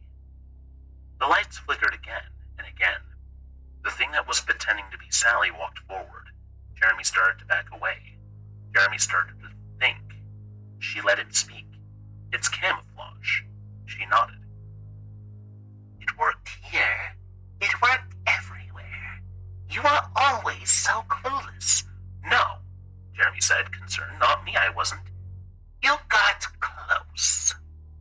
The house trembled, and the roof shook as if barraged by a fierce hailstorm. The noise and shaking escalated until it felt like the roof would give in and the house would fall. Jeremy fell to his back, almost straight down the ladder that led to the attic. What is that? I leaked in through the scar, she said, smiling. Like a virus. Now we're opening it. She was right above him, and the noise reached its climax. Jeremy asked one final question. Who are you? The silence that followed gripped his throat. She leaned down. It felt like a dream as she whispered in his ear. I'm the new tenant. With that, there was a blinding light from the back of the attic. Pieces of wood peeled away, strip by strip, and those strips in turn peeled into fibers. From them peeled the paint and the nails, and they ignited into flame. Every piece burned away, but no ash was left in their wake. No, it was as if their burning tore through the air and revealed something new behind it. As the entire back wall burned, Jeremy looked through the hole in space, the open scar. Another world lay before him. The fire had painted a ghastly image, a world of nightmares. Lanes and hills of scarlet grass lay as far as the eye could see. Beyond it, more fire rings, like the one that had engulfed his house, raged. They all pulsated and crackled as giant clawed hands tended to them and molded them like they were clay on a pottery wheel. It was impossible. In the distance, rings taller than skyscrapers roared. They looked large enough to swallow whole cities. Through them, worlds scorned by fire and blood lay ravaged. Cries and screams echoed on the wind like bird calls.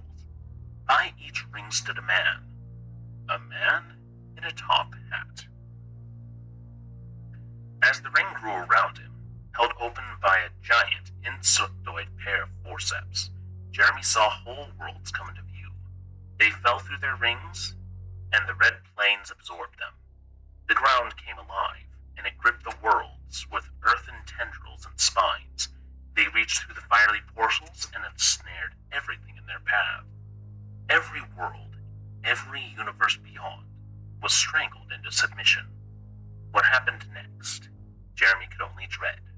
The man in the top hats looked on in joy as thousands perished beneath the living ground. Around them, creatures indescribable gathered and bartered. They all fought for the chance to see. The men in hats smiled and showed the lucky ones through. Unopened scars were everywhere. They were the purveyors of worlds, of universes, and business was good. Jeremy knew then who the girl was. As the wind from that terrifying world coursed in, the house succumbed to its flame. The thing that had worn Sally's visage, her memories, smiled and basked. Powered by her native land, her body formed corporeal, and her ethereal disguise was shed. The skin sagged from her face and hands, and from within her mouth protruded spider-like limbs. Those legs proceeded to pull free her skull from the clutches of her mandible and neck. As the monster reformed its ghastly exoskeleton before Jeremy, he could only chuckle. As the visitor in his room had been, so had all the other ghosts been before. They weren't lost spirits. They were just disguised wanderers. They were just looking. Sally was different in only one regard. Sally decided to buy, not him, not his soul, not his home, his reality, everywhere else. Surely the other scars would be opened as well. He belonged to her now. As his world fell into the maw to become part of the one below, Jeremy knew. He was right. There were no such thing as ghosts.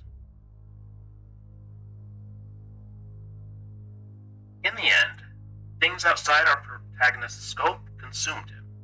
Skepticism is no sin, but it is also important to keep an open mind, lest you fall prey to something that you cannot fully understand. I will have a drink of water before we continue. Reading aloud is thirsty work.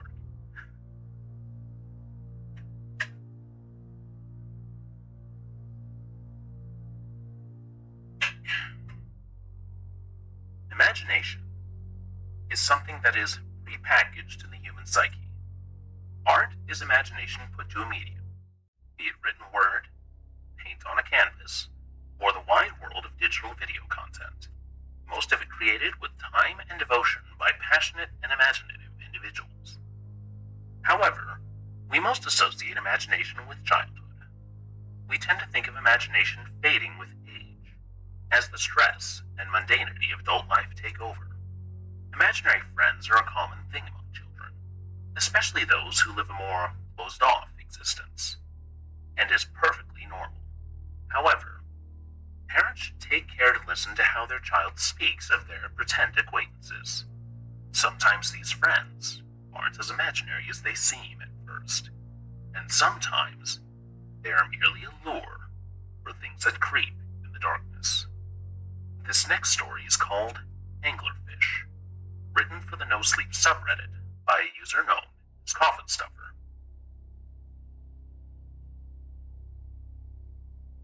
Coyotes will sometimes lure domestic dogs out into the woods by playing with them. A single coyote will approach the dog, ears forward, tail up, acting friendly as can be. It may even roll on its back and expose its belly in a show of submission to draw the dog into a bout of mock wrestling. Gradually, the games will push farther and farther away from home, deep into the forest. That's when the rest of the pack appears. Clusters. The dog's new friends become its executioner as the pack begins to attack. It's not uncommon for lonely children to bond with imaginary companions. They invent invisible friends to pass the hours away with. It's considered typically harmless behavior, as long as the child understands the ultimate difference between fantasy and reality. I've often wondered about the correlation between invisible childhood friends and later mental disturbance. I wonder when the statistics of suicides and disappearances might look like when juxtaposed against the incidence of imaginary friends, and what age someone stopped seeing them. The first invisible friend I can remember was named Kevin. He was a little boy, just like me, if not a few years older. We used to play together on the beaches of Lake Michigan, building sandcastles, collecting rocks, and splashing around in the water. Kevin liked to swim a lot more than I did. He'd dog paddle far out into the water, giggling and urging me to join him. I tried a few times, but whenever I swam more than 10 feet from the shore, my mother would call me back. Kevin and I played together almost every week, from my early childhood until I was 9, and my family moved farther inland. I didn't even realize Kevin wasn't a corporeal person until years later. I made some offhand comment to my mother about my old lakeside companion. She seemed confused and said there were never any other children when we went to the lake. I would laugh and talk to myself, but there was no Kevin.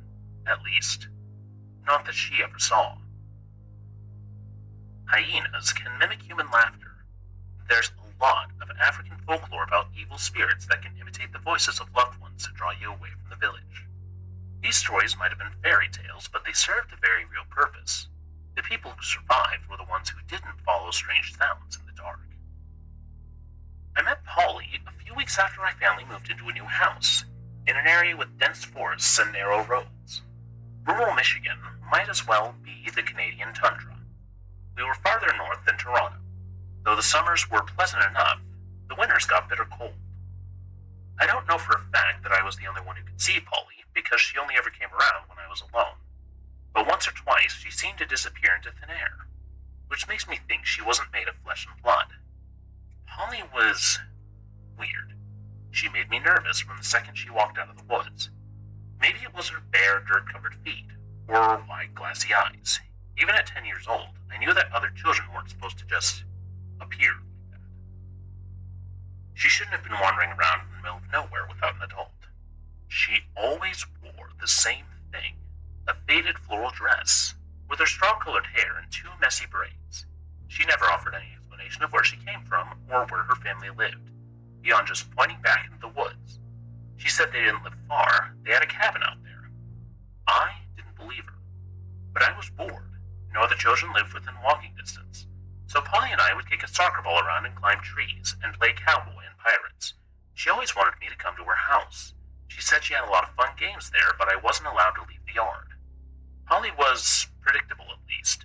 He was always waiting for me after school, regardless of the weather. When it got too cold out, we played up in my attic. I was alarmed by her lack of boots or winter clothing at first, but she always just shrugged and said the temperature didn't bother her. She did try to get me to come outside with her sometimes. She'd say I didn't really need a coat, either. She said that if he stayed in the snow long enough, he'd stop feeling it. At the time, I wasn't certain she was trying to harm me. She was confused, lonely, and desperate for a friend. But at the back of my mind, a nagging voice told me she didn't have my best interests at heart, so I never did follow her out into the elements without proper protection. Sirens are an ancient idea. Creatures that take the shape of gorgeous women, or whatever their prey would find most enticing. Creatures that sing so beautifully they can bewitch any listener.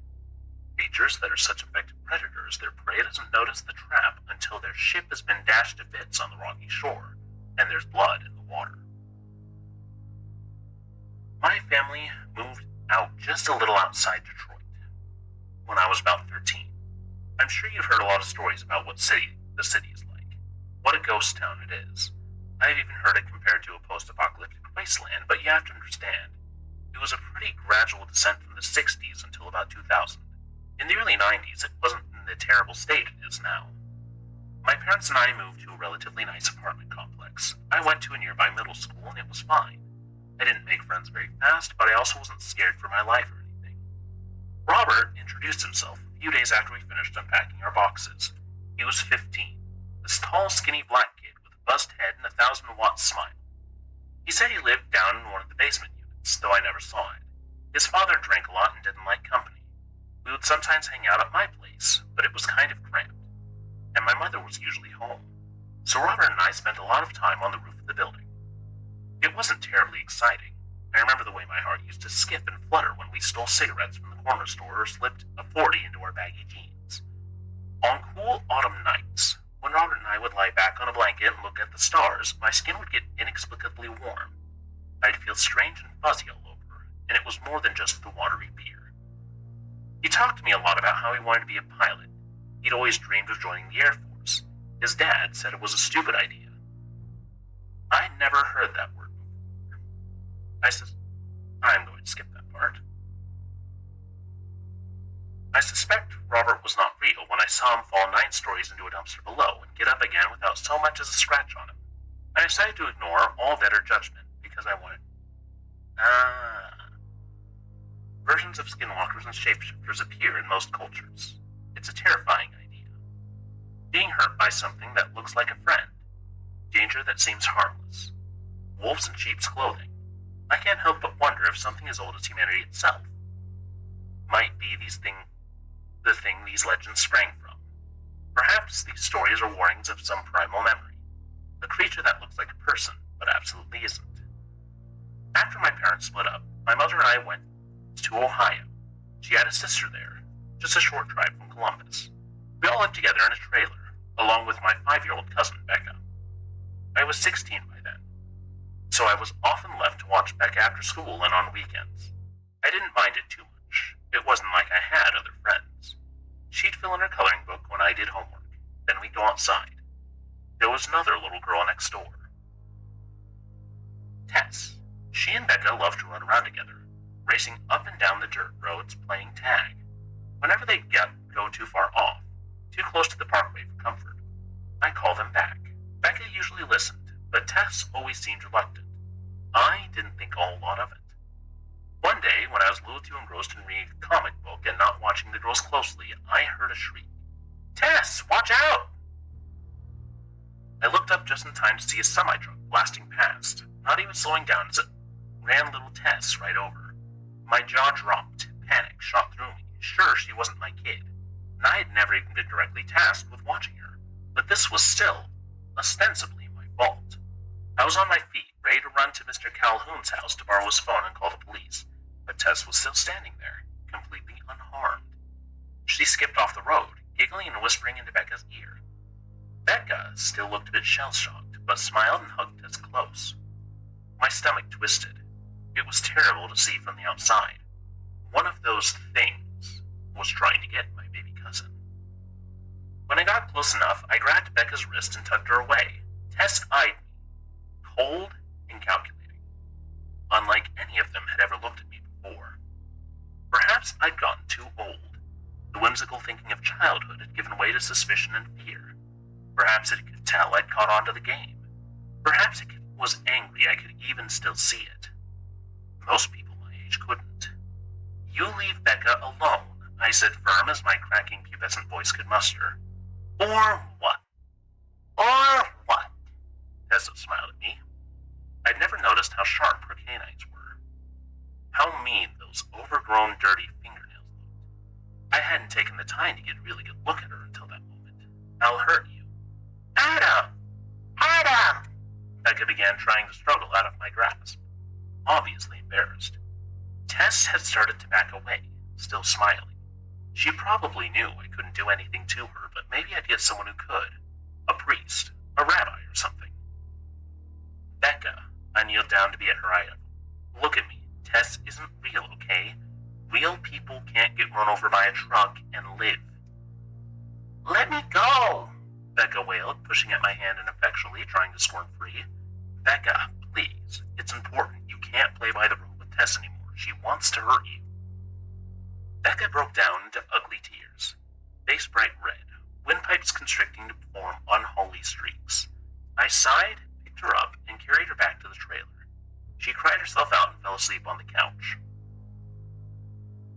When her mother got home that night, I told her Becca was playing way too close to the road and wouldn't listen when I said it was dangerous. I hoped that was enough to warrant keeping her inside for a while. It wasn't more than a few weeks before Becca stopped talking about Tess. When I asked, she said that Tess had gone away. I took comfort in the fact that I hadn't seen her around either. Anglerfish are grotesque creatures, ugly, with long fangs and dull eyes. But in the depths of oceanic trenches, they hide in the shadows. The only visible part of them is a glowing ball of light that sprouts from an antenna at the top of their head. They advertise salvation, the only source of illumination in the pits of despair. But any creature that takes the bait meets a sticky end. I still see them every now and again. Little old ladies begging for help across a busy street, right when the light's about to change. Pretty strangers at bars who are far too aggressive in urging me to have another drink. Lonely hitchhikers that ask to travel to places the GPS will never find. But don't worry, they know the way. I'm not sure what they are. I can't be the only one who notices them. After all, most of us had the ability at one point. We just grew out of it. Perhaps we shed it as a survival mechanism. Perhaps I'm one in a million. A kid who got stuck with a genetic allele that should have been bred out generations ago. Perhaps my existence is purposeful, and I'm a new evolution when it comes to defending ourselves against the strange and bitter unknown. I can only say one thing for sure. Keep a close eye on your children when they start to tell you about their new invisible friend. Chances are that friend is not friendly at all. Imagination is believed to be powerful in many myths. One thing that comes to mind is the Tibetan Buddhist myth of the tulpa, an imaginary being made through intense mental concentration and effort. Despite all the wonders of imagination, it is important to keep oneself tethered to reality, lest you find something you do not want to see.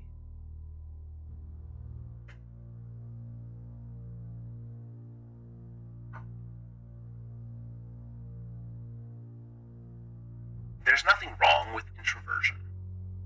Everyone needs time to themselves, some more so than others. There are even some who believe they'd be fine never having to interact with another person for the rest of their life. Research has, of course, consistently proven that to be false. The human animal is innately social. Desires and needs connection with other beings in order to function properly. No man is an island, indeed. For our next tale, you will hear the story of a man who cut himself off from the rest of the world, and his life slowly crumbles. We now present to you Psychosis by Matt Demirsky.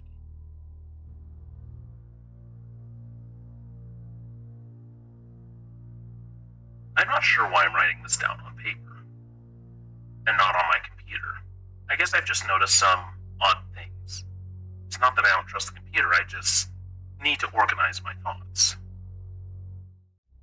I need to get down all the details somewhere.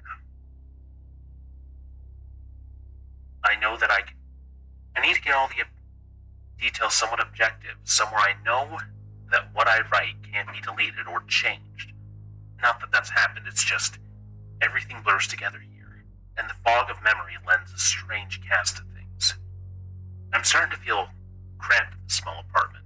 Maybe that's the problem, I just had to go and choose the cheapest apartment. The only one in the basement. The lack of windows down here makes the day and night seem to slip by seamlessly. I haven't been out in a few days because I've been working on this programming project so intensively. I suppose I just wanted to get it done. Hours of sitting and staring at the monitor can make anyone feel strange.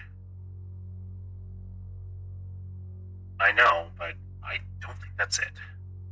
I'm not sure when I first started to feel like this. I can't even define what it is. Maybe I just haven't talked to anyone in a while. That's the first thing that crept up on me. Everyone I normally talk to online while I program has been idle, or they've simply not logged on at all. My instant messages go unanswered. The last email I got from anybody was a friend saying he talked to me when he got back from the store, and that was yesterday. But I'd call with my cell phone, but reception's terrible down here. Yeah, that's it. I just need to call someone. I'm going to go outside. Well, that didn't work. As the tingle of fear fades, I'm feeling a little ridiculous for being scared at all. I looked in the mirror before I went out, but I didn't shave the 2-day stubble I've grown. Figured I was just going to go out for a quick cell phone call, and change my shirt, though, because it was lunchtime, and I guessed that I'd run into at least one person I knew. That didn't end up happening. I wish it did. When I went out, I opened the door to my small apartment slowly. A small feeling of apprehension had somehow already lodged itself in me for some indefinable reason. I chalked it up to having not spoken to anyone but myself for a day or two.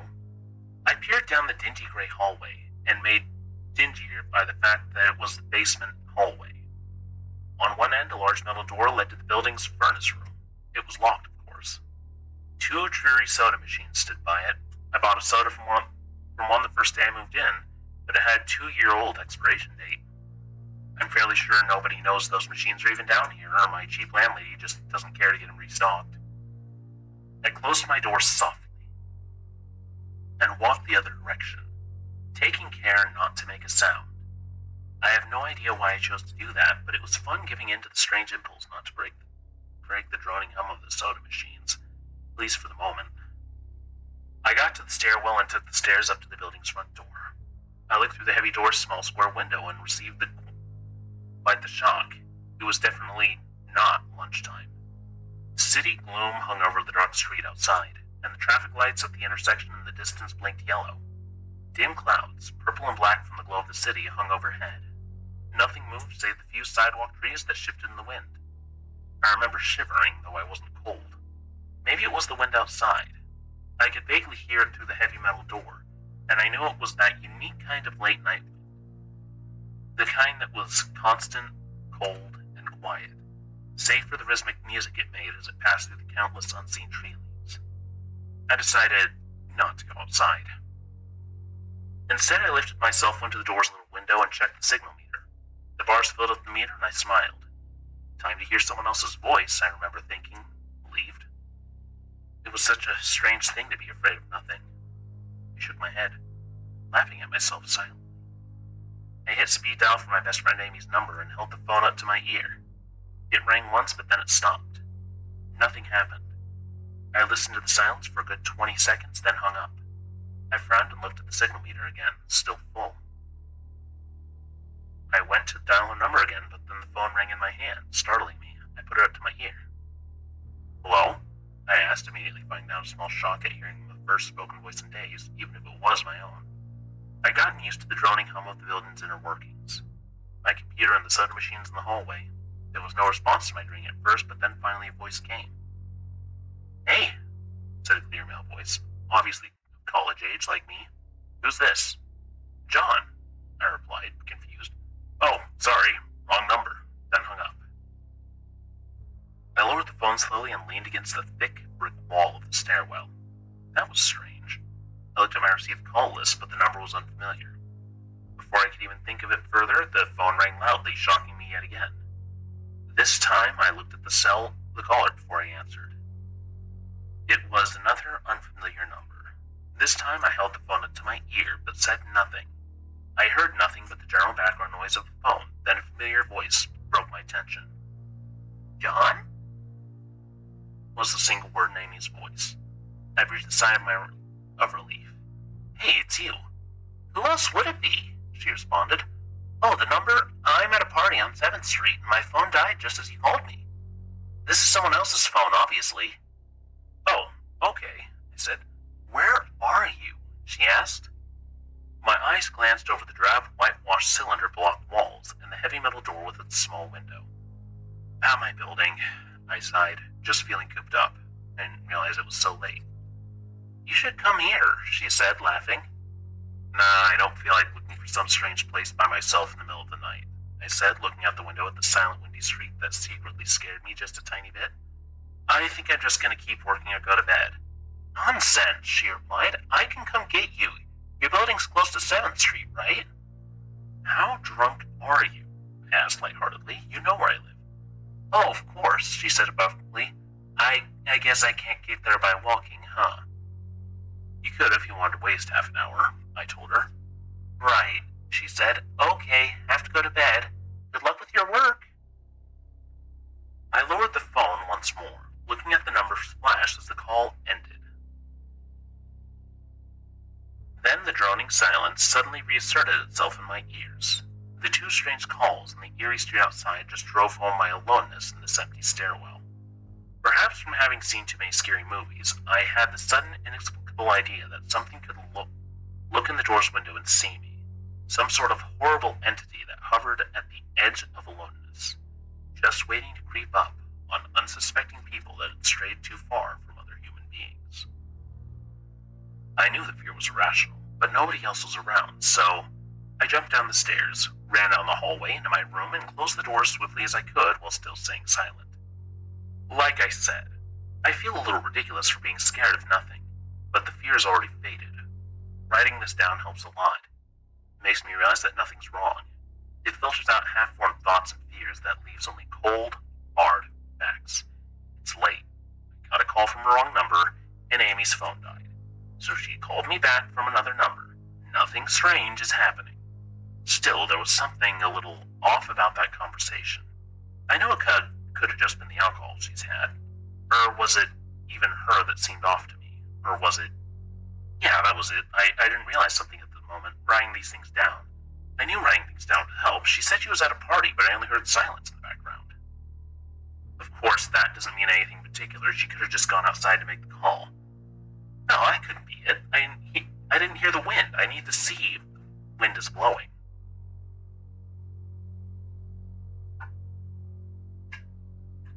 I forgot to finish writing last night. I'm not sure what I expected to see when I ran up the stairwell and looked out the heavy metal door's window. I'm feeling ridiculous. Last night's fear seems hazy and unreasonable to me right now. I can't wait to go out into the sunlight. I'm going to check my email, shave, shower, and finally get out of here. Wait, I think I heard something. It was thunder. That whole sunlight, fresh air thing didn't happen. I went out into the stairwell and up the stairs only to find disappointment. The heavy metal door's little window showed only flowing water as torrential rain slammed against it. Only a very dim, gluing light filtered through the rain, but at least I knew it was daytime, even if it was a gray, sickly, wet day.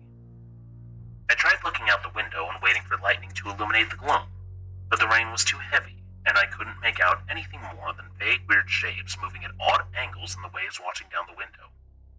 Disappointed, I turned around. And I lost my spot. Instead, I wandered further upstairs, past the first floor and the second. The stairs ended at the third floor, the highest floor in the building.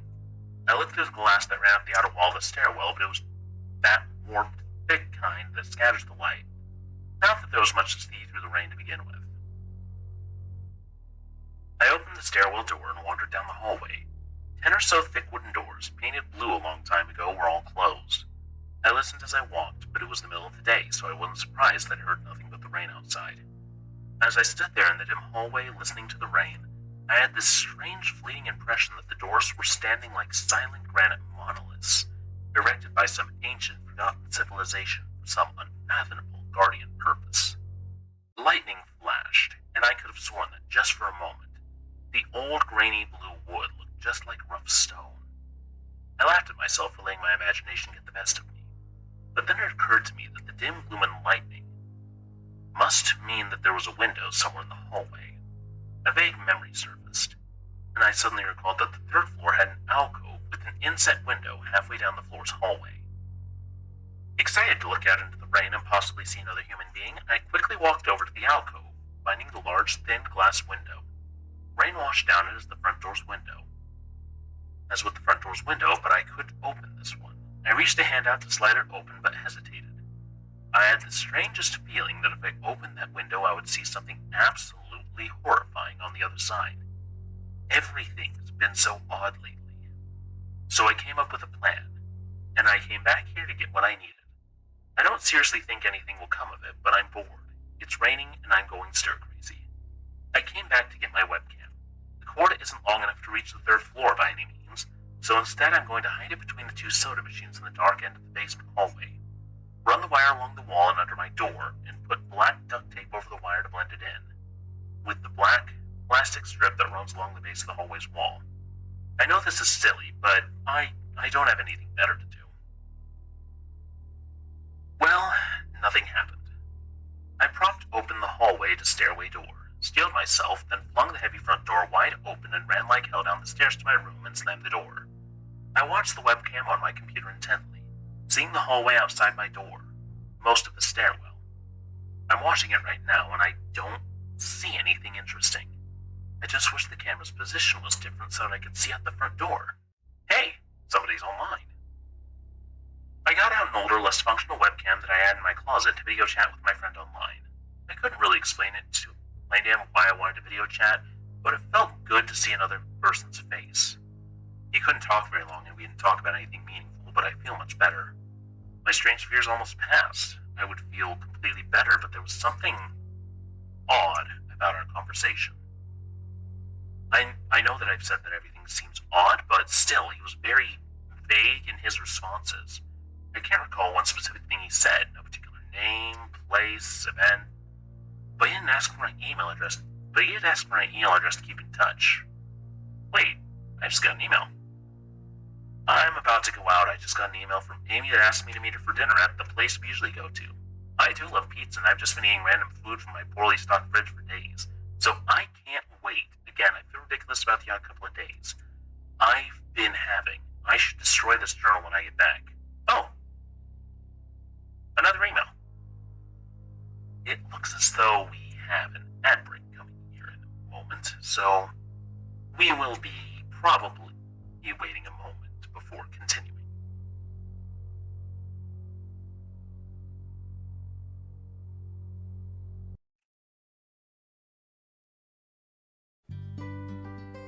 Stress is a constant in life.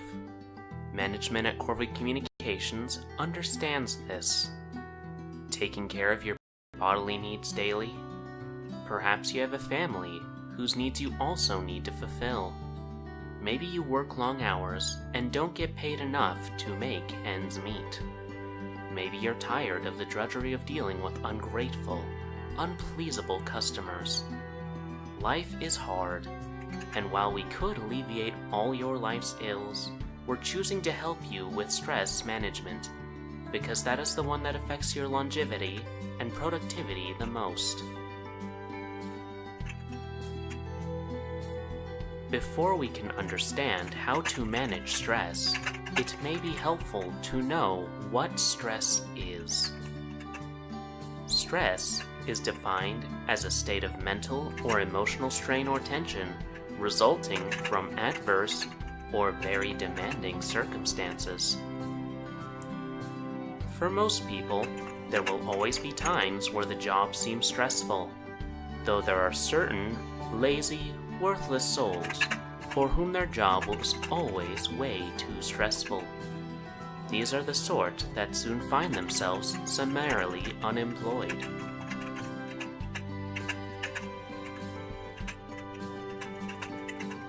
Immediate symptoms of stress are as follows: shortness of breath, headaches, upset stomach, racing heart, sweating, changes in appetite, dry mouth.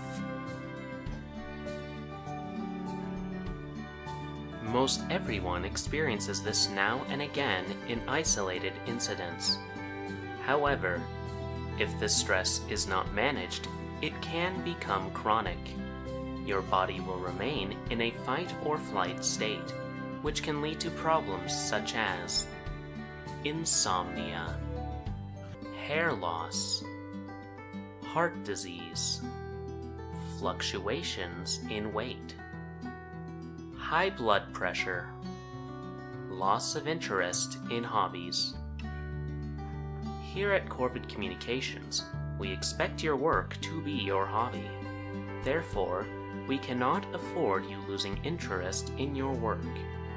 As such, the Department of Human Resources has created several strategies to help employees deal with individual stress incidents.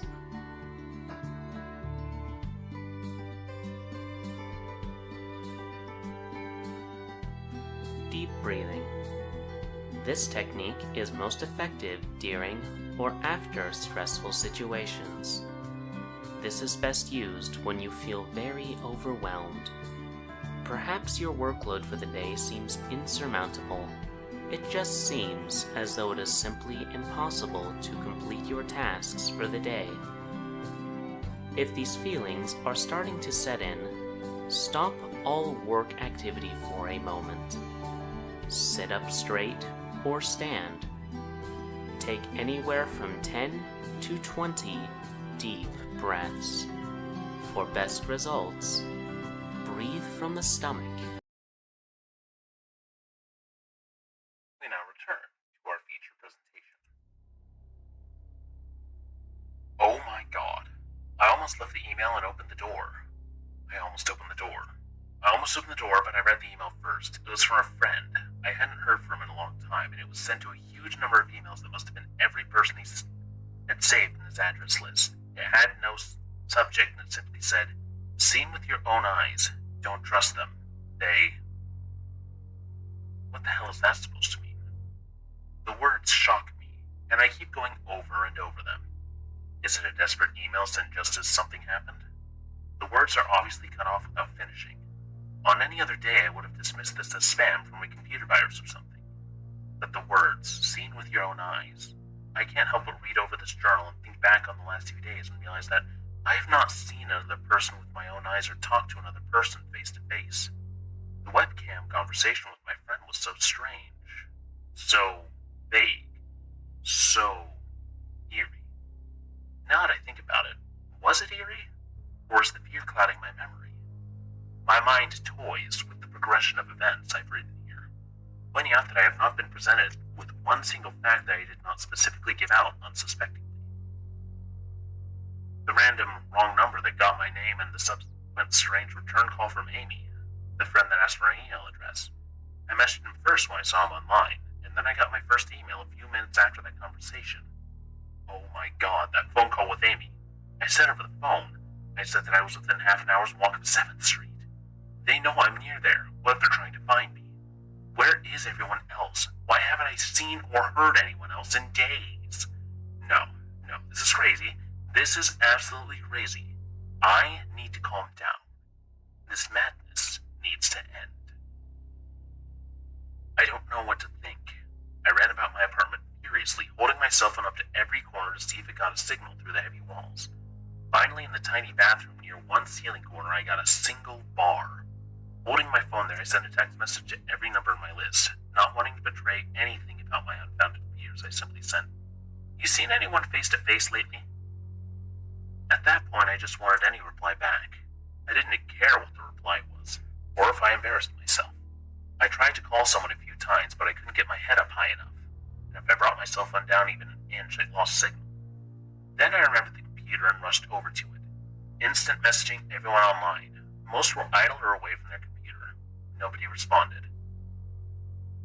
My messages grew more frantic, and I started telling people where I was and to stop by in person for a host of barely passable reasons. I didn't care about anything by that point, I just needed to see another person. I also tore apart my apartment looking for something that I might have missed. Some way to contact another human being without opening the door. I know it's crazy. I know it's unfounded.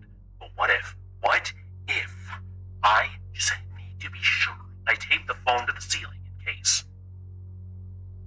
The phone rang. Exhausted from last night's rampage, I must have fallen asleep. I woke up to the phone ringing and ran to the bathroom, stood on the toilet, and flipped open the phone taped to the ceiling. It was Amy, and I feel so much better. She was really worried about me, and apparently had been trying to contact me since the last time I talked to her. She's coming over now, and yes, she knows where I am without me telling her. I feel so embarrassed. I'm definitely throwing this journal away before anyone sees it. I don't even know I'm writing in it now. Maybe it's just because it's the only communication I've had at all since God knows when. I look like hell, too. I looked in the mirror before I came back in here. My eyes are sunken, my stubble is thicker, and I just look generally unhealthy. My apartment is trashed, but I'm not going to clean it up. I think I need someone else to see what I've been through. These past few days have not been normal, and I'm not one to imagine things. I know I have been the victim of extreme probability. I probably missed seeing another person a dozen times. I just happened to go out when it was late, at night, or the middle of the day when everyone was gone. Everything's perfectly fine. I know this now. Plus, I found something in the closet last night that has helped me tremendously. A television.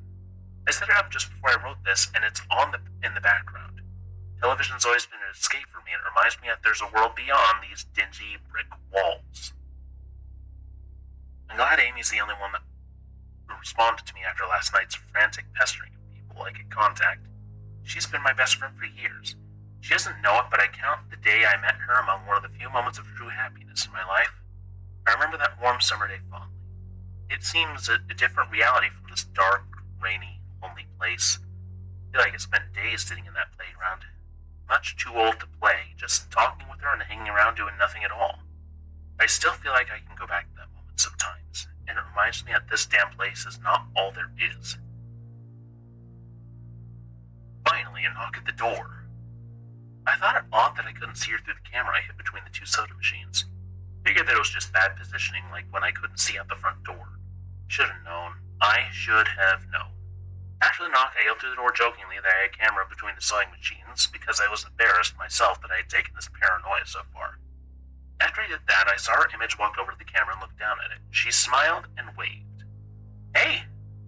Hey!" she said to the camera brightly, giving it a wry look.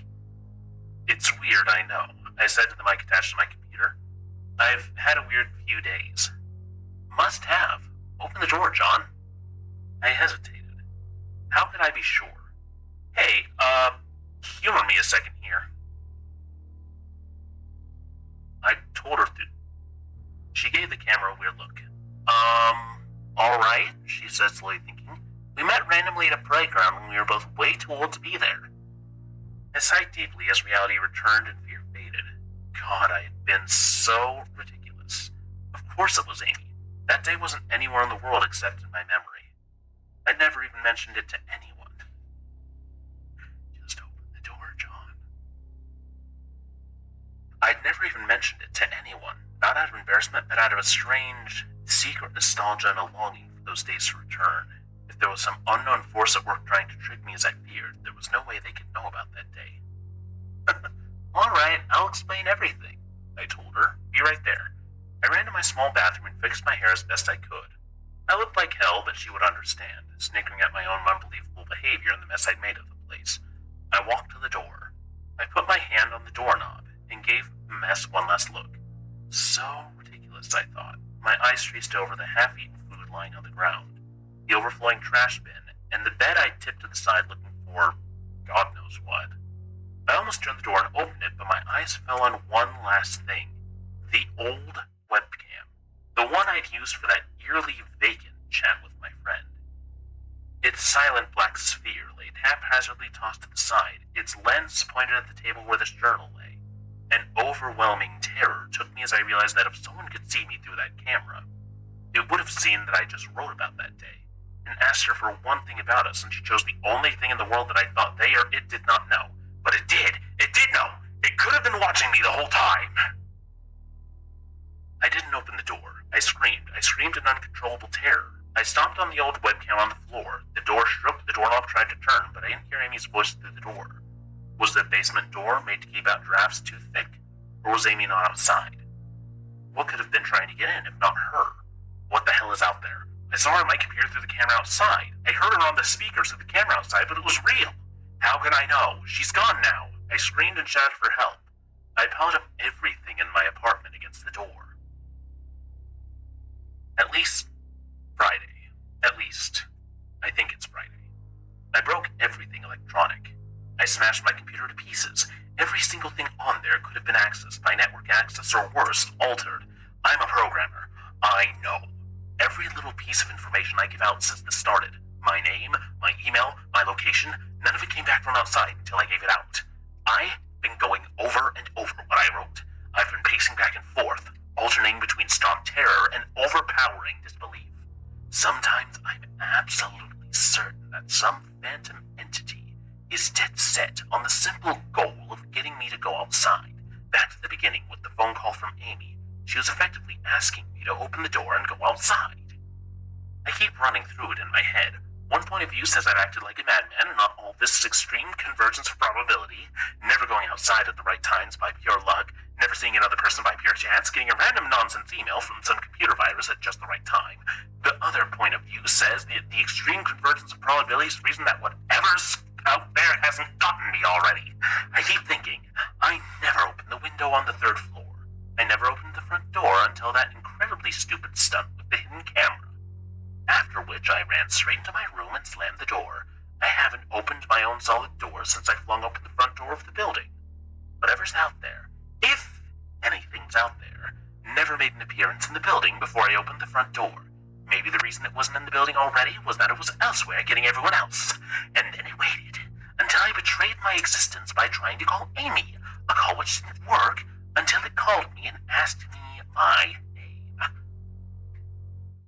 Drink of water.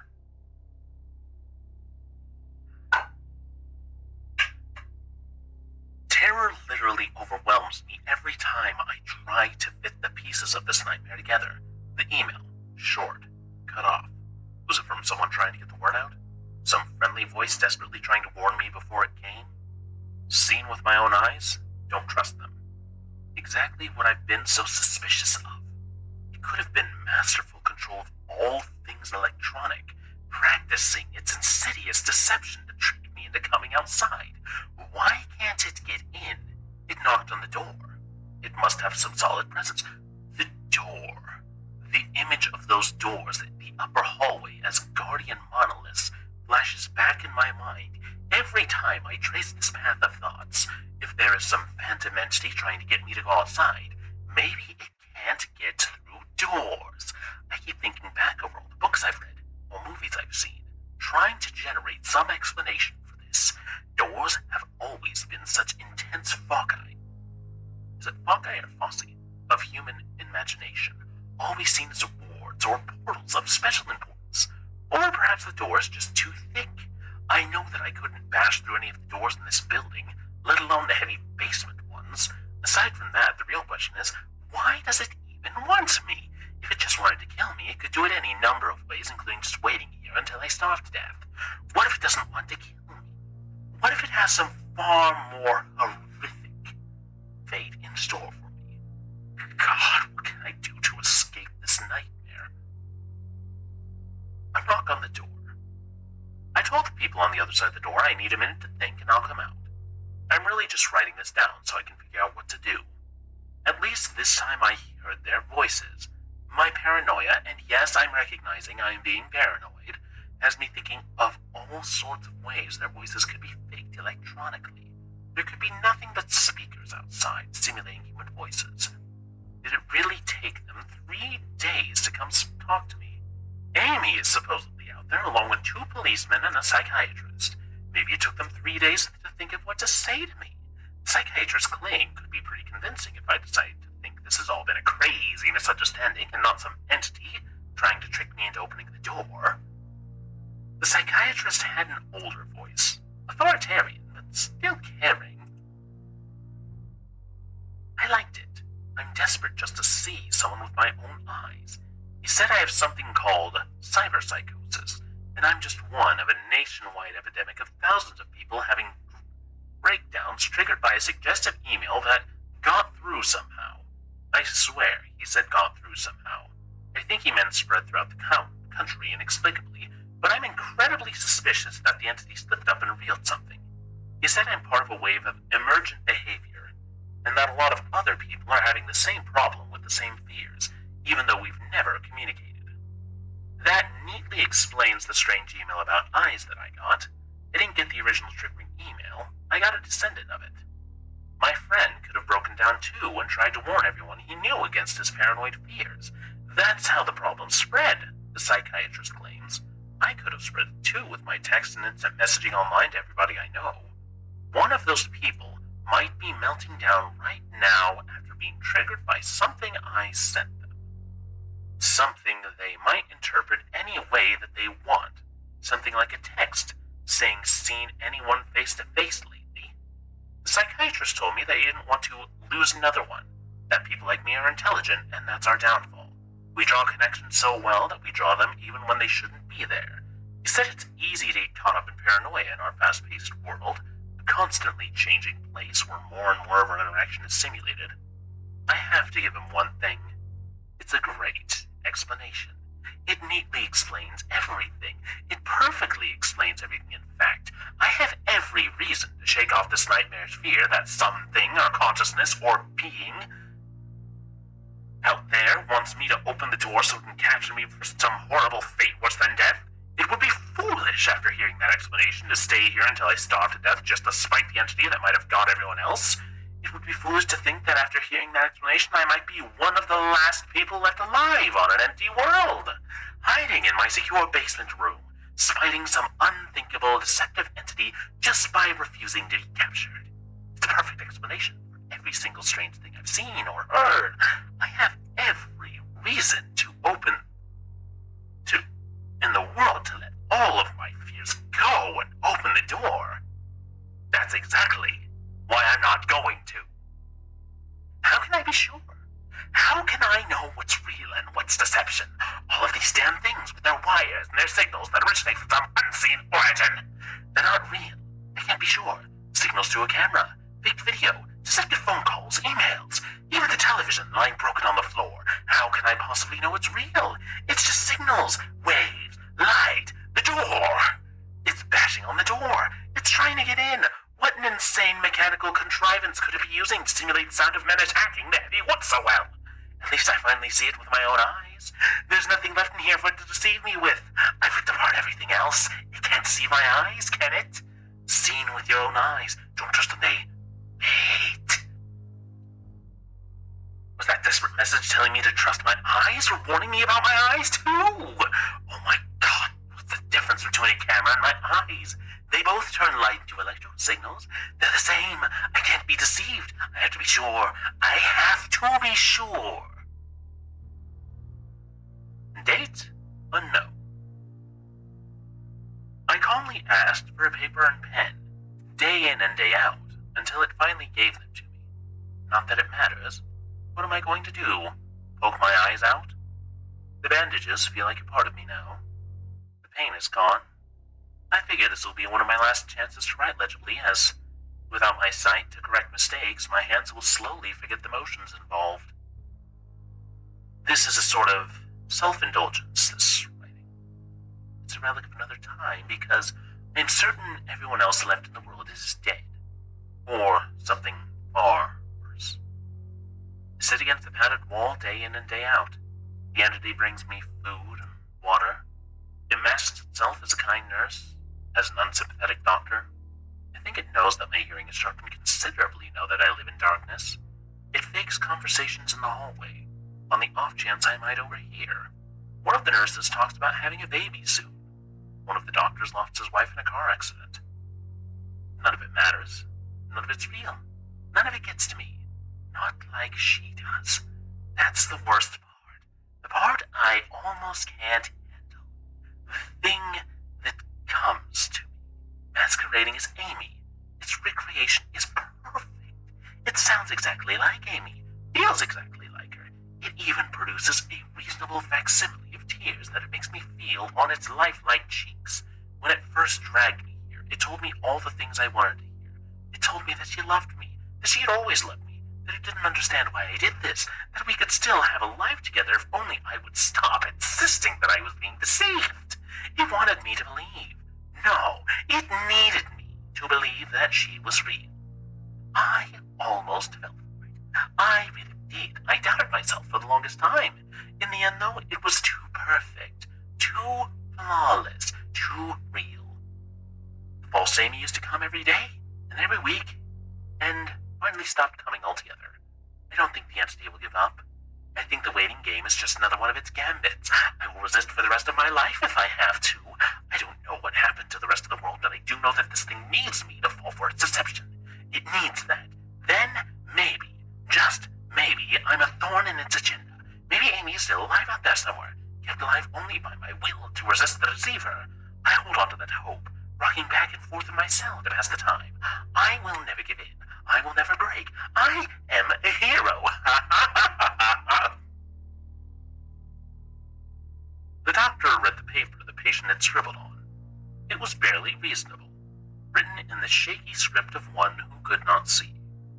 He wanted to smile at the man's steadfast resolve, a reminder of the human will to survive, but he knew that the patient was completely delusional.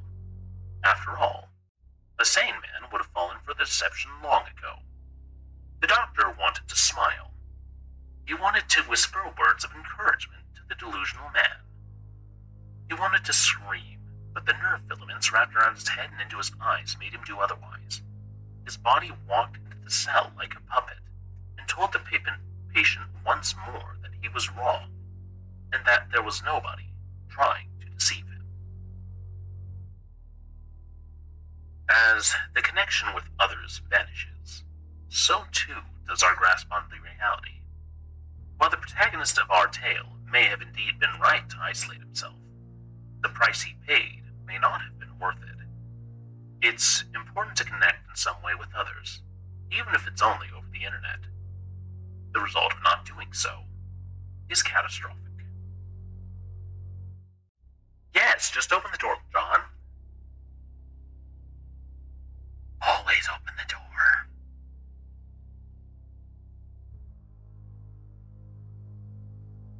And yes, work hard, avoid people.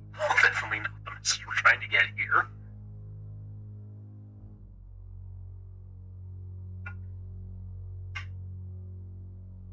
Our next story follows themes of peer pressure and challenges. We all know of internet games that toy with the supernatural, like the well-known Bloody Mary. Toying with the occult in such a way often invites trouble, especially those who are unfamiliar with what they are messing with. And the reward is so often not worth it. We present to you No End House by Brian Russell. Let me start by saying that Peter Terry was addicted to heroin. We were friends in college and continued to be after I graduated.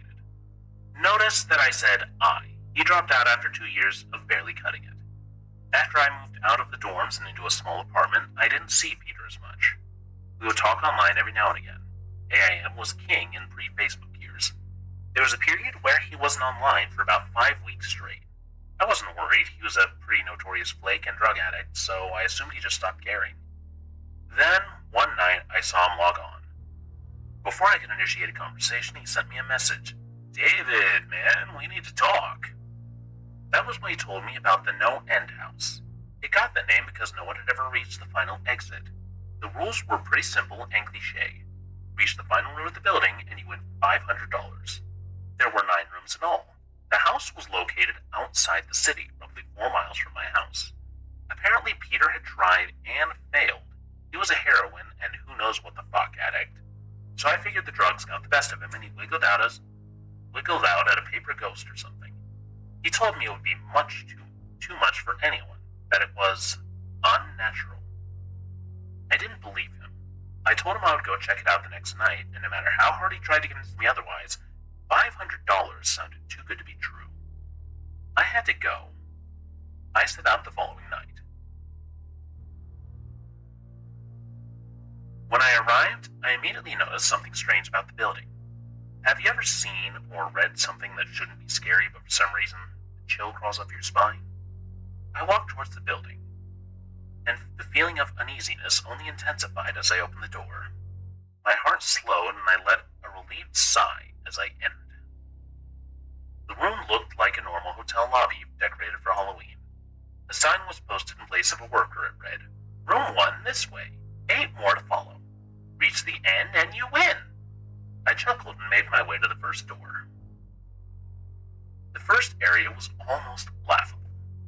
The decor resembled the Halloween aisle of a Kmart, complete with chic ghosts and animatronic zombies that gave a static growl when you passed by. At the far end was an exit. It was the only door besides the one I entered through. I brushed through the fake spiderwebs and headed for the second room. I was greeted by fog as I opened the door to room 2. The room definitely upped the ante in terms of technology. Not only was there a fog machine, but a bat hung from the ceiling and flew in a circle. Scary. They seemed to have a Halloween soundtrack that one would find in a 99-cent store on loop somewhere in the room. I didn't see a stereo, but I guess they must have used a PA system.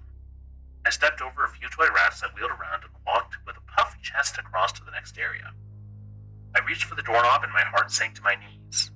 I did not want to open that door. A feeling of dread hit me so hard I could barely even think. Logic overtook me after a few terrified moments, and I shook it off and entered the next room. Room 3 is where things began to change. On the surface, it looked like a normal room. There was a chair in the middle of the wood-paneled floor. A single lamp in the corner did a poor job of lighting the area, casting a few shadows across the floor and walls. That was the problem. Shadows. Plural. With the exception of the chairs, there were others. I had barely walked in the door and I was already terrified. It was at that exact moment that I knew something wasn't right. I didn't even think as I automatically tried to open the door I came through. It was locked from the other side. That set me off. Was someone locking the doors as I progressed? There was no way I would have heard them. Was it a mechanical lock that set automatically? Maybe, but I was too scared to really think. I turned back to the room and the shadows were gone. The chair's shadow remained, but the others were gone. I slowly began to walk. I used to hallucinate when I was a kid, so I wrought the shadows as a figment of my imagination. I began to feel better as I made it to the halfway point of the room. I looked down as I took my steps, and that's when I saw it. Or didn't see it. My shadow wasn't there. I didn't have time to scream. I ran as fast as I could to the other door and flung myself without thinking into the room beyond. The fourth room was probably the most disturbing. As I closed the door, all light seemed to be sucked out and put back into the previous room. I stood there, surrounded by darkness, not able to move. I'm not afraid of the dark and never have been, but I was absolutely terrified. All sight had left me. I held my hand in front of my face, and if I didn't know what I was doing, I would never have been able to tell. Darkness doesn't describe it. I couldn't hear anything. It was dead silent. When you're in a soundproof room, you can still hear yourself breathing. You can hear yourself being alive. I couldn't. I began to stumble forward after a few moments. My rapidly beating heart the only thing I could feel. There was no door in sight. I wasn't even sure if there was one this time. The silence was broken by a low hum. I felt something behind me. It spun around wildly, but could barely even see my nose. I knew it was there, though. Regardless of how dark it was, I knew something was there. The hum grew louder, closer. It seemed to surround me, but I knew whatever was causing the noise was in front of me, inching closer. I took a step back. I'd never felt that kind of fear. I can't really describe true fear. I wasn't even scared I was going to die. I was scared of what the alternative was. I was afraid of what this thing had in store for me.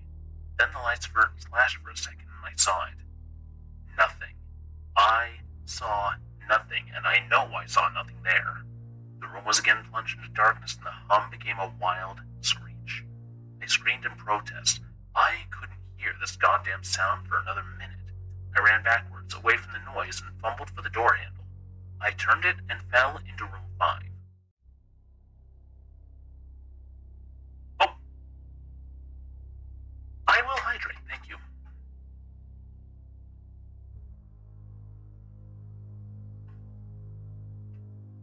I got a big bottle of water. Before I describe room 5, you have to understand something. I am not a drug addict. I have no history of drug abuse or any sort of psychosis short of the childhood's hallucinations. And those were only when I was really tired or just waking up. I entered the no-end house with a clear head. After falling in from the previous room, my view of room 5 was from my back, looking up at the ceiling. What I saw didn't scare me. It simply surprised me. Trees had grown into the room and towered above my head. The ceilings in this room were taller than the others, which made me think I was in the center of the house. I got up off the floor and dusted myself off and took a look around. It was definitely the biggest room of them all. I couldn't even see the door from where I was. Various brush and trees must have blocked my line of sight from the exit. Up to this point, I figured the rooms were going to get scarier, but this was paradise compared to the last room. I also assumed whatever was in room 4 stayed there. I was incredibly wrong. As I made my way deeper into the room, I began to hear what one would hear if they were in a forest. Chirping bugs, and the occasional flap of birds seemed to be my only company. That was the thing that bothered me the most. I heard bugs and other animals, but I didn't see any of them. I began to wonder how big this house was.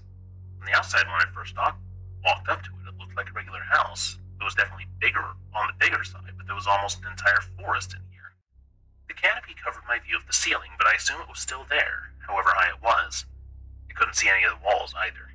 The only way I knew I was still inside was that the floor matched the other rooms, with standard dark wood paneling. I kept walking, hoping that the next tree I passed would reveal the door. After a few moments of walking, I felt a mosquito fly onto my arm. I shook it off and kept going. A second later, I felt about 10 more land all over my skin. I felt them crawl up and down my arms and legs, and a few made their way across my face.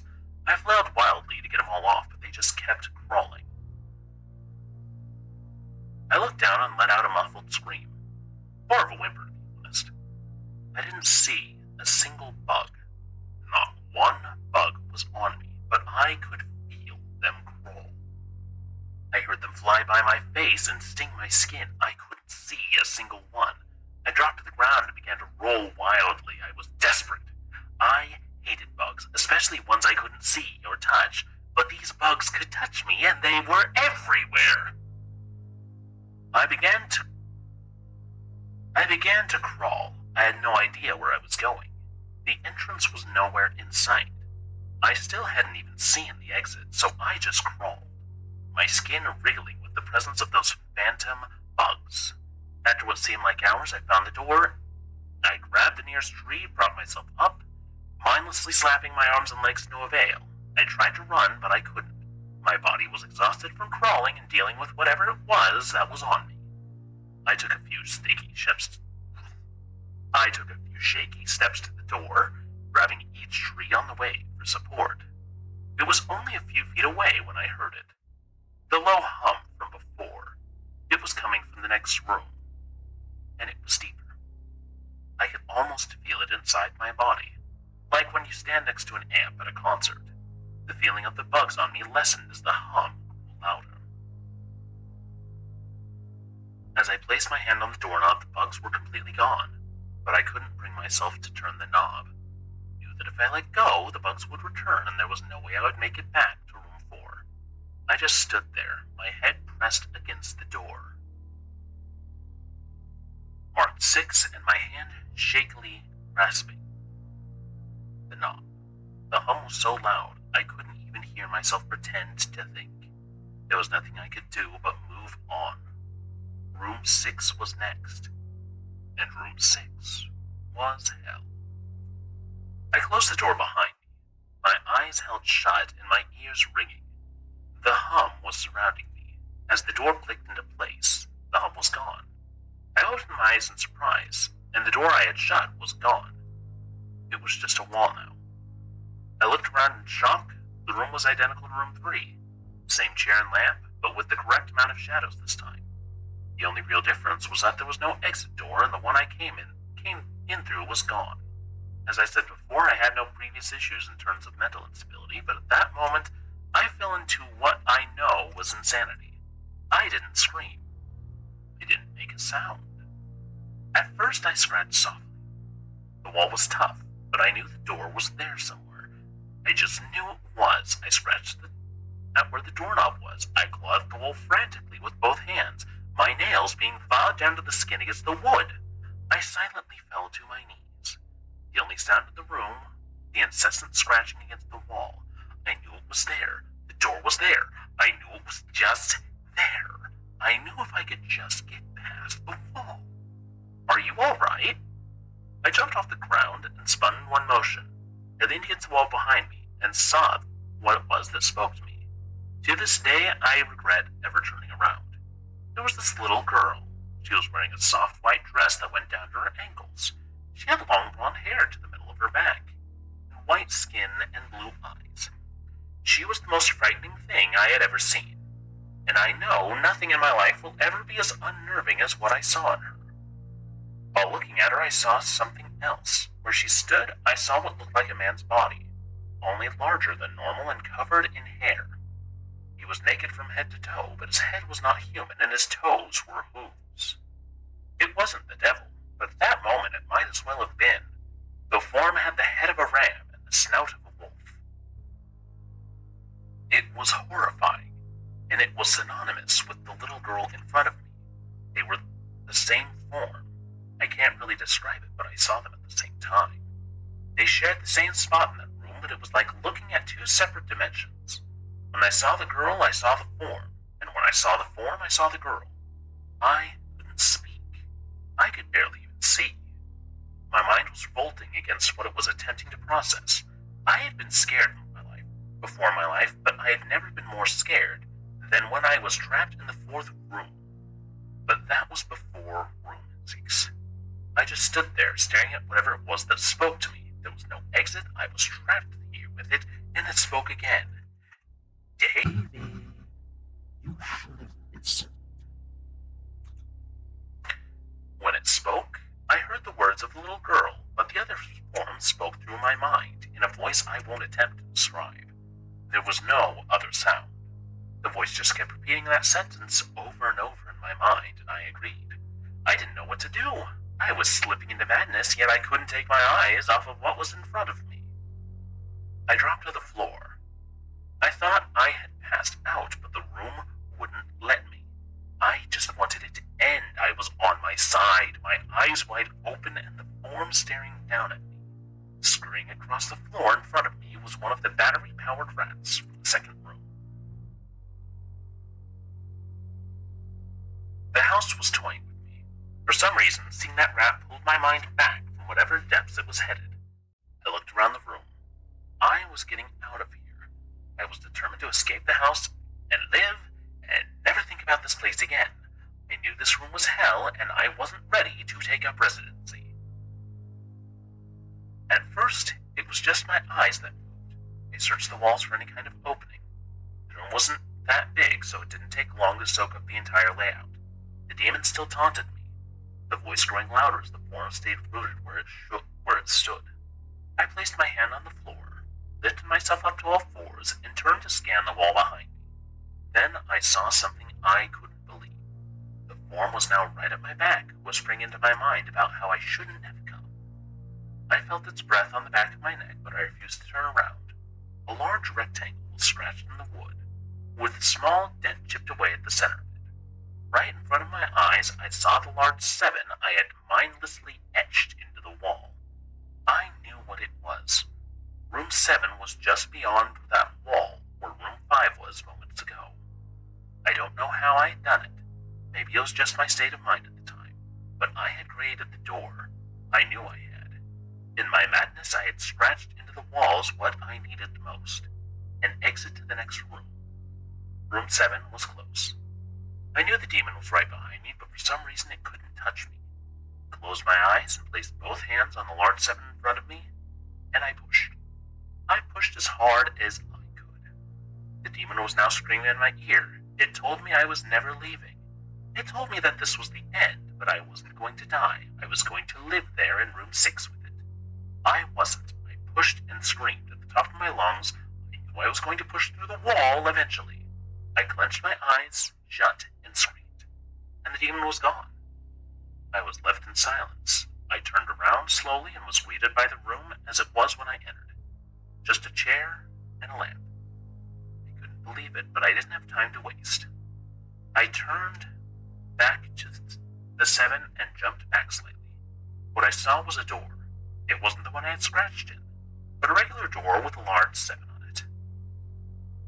My whole body was shaking. It took me a while to turn the knob.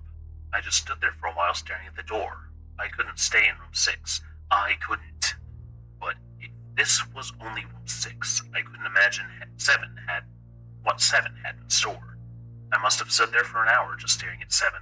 Finally, with a deep breath, I twisted the knob and opened the door. I stumbled through the door, mentally exhausted and physically weak. The door behind me closed and I realized where I was. I was outside. Not like room 5, but actually outside. My eyes stung. I wanted to cry. I fell to my knees and tried, but I couldn't. I was finally out of that hole. I didn't even care about the prize that was promised. I turned and saw the door I just went through was the entrance. I walked to my car and drove home, thinking of how nice the shower sounded. As I pulled up to my house, I felt uneasy. The joy of leaving no one house faded, and dread was slowly building in my stomach. I shook it off as residual from the house and made my way to the front door. I entered and immediately went up to my room. There in my bed was my cat, Baskerville. He was the first living thing I had seen all night, and I reached to pet him. He hissed and swiped at my hand. I recoiled in shock as he'd never acted like that. Whatever, he's an old cat. I jumped in the shower and got ready for what I was expecting to be a sleepless night. After my shower, I went to the kitchen to make something to eat. I descended the stairs and turned into the family room, and what I saw would be forever burned into my mind, however. My parents were lying on the ground naked and covered in blood. They had been mutilated to near unidentifiable states. Their limbs had been removed and placed next to their bodies, and their heads sat on their chest facing me. The most unsettling part was their expression. They were smiling as though they were happy to see me. I vomited and sobbed. There in the family room. I didn't know what happened. They didn't even live with me at the time. I was a mess, then I saw it. A door that was never there before. A door with a large 8 scrawled on it in blood. I was still in the house. I was standing in my family room, but I was in room 7. The faces of my parents smiled wider as I realized this. They weren't my parents. They couldn't be, but they looked exactly like them. The door marked 8 was across the room, behind the mutilated bodies in front of me. I knew I had to move on, but at that moment I gave up. The smiling faces tore into my mind. They grounded me where I stood. I vomited again and nearly collapsed. Then the hum returned. It was louder than it had ever, and it filled the house and shook the walls. The hum compelled me forwards. I began to move slowly, making my way closer to the door and the bodies. I could barely stand, let alone walk, and the closer I got to my parents, the closer I came to suicide. The walls were now shaking so hard it seemed to me I was now between the two bodies. A few feet away from the door, the dismembered hands clawed their way across the carpet towards me, all while the faces continued to stare. New terror washed over me, and I walked faster. I didn't want to hear them speak. I didn't want the voices to match those of my parents. They began to open their mouths and the hands were inches from my feet. In a dash of desperation, I lunged through the door and threw it open. And slammed behind me. Room 8. I was done after what I had just experienced. I knew there wasn't anything else in this house that this house could throw at me that I couldn't live through. There was nothing short of the fires of hell I wasn't ready for. Unfortunately, I underestimated the abilities of No End House. Unfortunately, things got more disturbing, more terrifying, and more unspeakable in Room 8. I still have trouble believing what I saw in Room 8. Again, the room was a carbon copy of Rooms 3 and 6, but sitting in the usually empty chair was a man. After a few seconds of disbelief, my mind had finally accepted the fact that the man was sitting in the chair was me. Not someone who looked like me, it was David Williams. I walked closer. I had to get a better look, even though I was sure of it. He looked up at me and I noticed tears in his eyes. Please don't do it. Please don't hurt me. But who are you? I'm not going to hurt you. Yes, you are. He was sobbing now. You're going to hurt me and I don't want you to. He sat in the chair with his legs up and began rocking back and forth. It was actually pretty pathetic looking, especially since he was me, identical in every way. Listen, who are you? I was now only a few feet from my doppelganger. It was the weirdest experience yet. Standing there talking to myself, I wasn't scared, but I would be soon. Why are you? You're going to hurt me. You're going to hurt me. If you want to leave, you're going to hurt me. Why are you saying this? Just calm down, alright? Let's try and figure it. And then I saw it. The David sitting down wearing the same clothes as me, except for a small red patch on his shirt, embroidered with the number 9. You're going to hurt me. You're going to hurt me. You're going to hurt me. The eyes didn't leave the small number on his chest. I knew exactly what it was. The first few doors were plain and simple, but after that, well, they got more ambiguous. 7 was scratched into the walls, but by my own hands. 8 was marked in blood above the bodies of my parents, but 9? This number was on a person. A living person. It was on a person that looked exactly like me. David? And asked. Yes, you're going to hurt me. You're going to... He continued to sob and rock. The answer to David. He was me, right down to the voice, but that 9. I paced around for a few minutes while he sobbed in his chair. The room had no door, and similarly to room 6, the door I came through was gone. For some reason, I assumed that scratching would get me nowhere this time. I saved the walls, the floor around the chair, sticking my hand underneath and seeing if anything was below. Unfortunately, there was. Below the chair was a knife. Attached to that tag read, "To David, from management." The feeling in my stomach as I read that tag was something sinister. I felt like throwing up. The last thing I wanted to do was remove that knife from under that chair.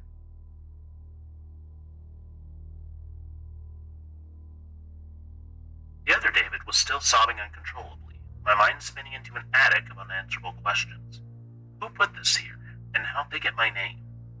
Not to mention the fact that as I knelt on the cold floor, I also sat in that chair, sobbing in protest of being hurt by myself. It was all too much to process, and the house and management had been playing me this whole time. My thoughts for some reason turned to Peter, and whether or not he got this far. If he did, he might have Peter Terry sobbing in this very chair, rocking back and forth. I shook those thoughts out of my head. They didn't matter. I took the knife from under the chair, and immediately the other David went quiet. David, he said in my voice, what do you think you're going to do? I lifted myself from the ground and clenched the knife in my hand. I'm going to get out of here. David was still sitting in the chair, though he was very calm now. He looked up at me with a slight grin. I couldn't tell if he was going to laugh or strangle me. He got up from the chair and stood facing me. It was uncanny. His height, and even the way he stood, matched mine. I felt the rubber hilt of the knife in my hand and gripped it tighter. I don't know what I was planning on doing with it, but I had a feeling I was going to need it. Now, his voice was slightly deeper than my own. I'm going to hurt you. I'm going to hurt you, and I'm going to keep you here. I didn't respond. I just lunged and tackled into the ground. I mounted him and looked down, knife poised and ready. He looked up at me, terrified. It was like I was looking in a mirror. And then the hum returned, low and distant, though I still felt it deep in my body. David looked up at me as I looked down at myself. The hum was getting louder, and I felt something inside me. He snapped. With one motion, I slammed the knife into the patch on his chest and ripped it down. Blackness fell on the room, and I was falling. The darkness around me was nothing like I had experienced up to that point. Room 4 was dark, but it didn't come close to what was completely engulfing me.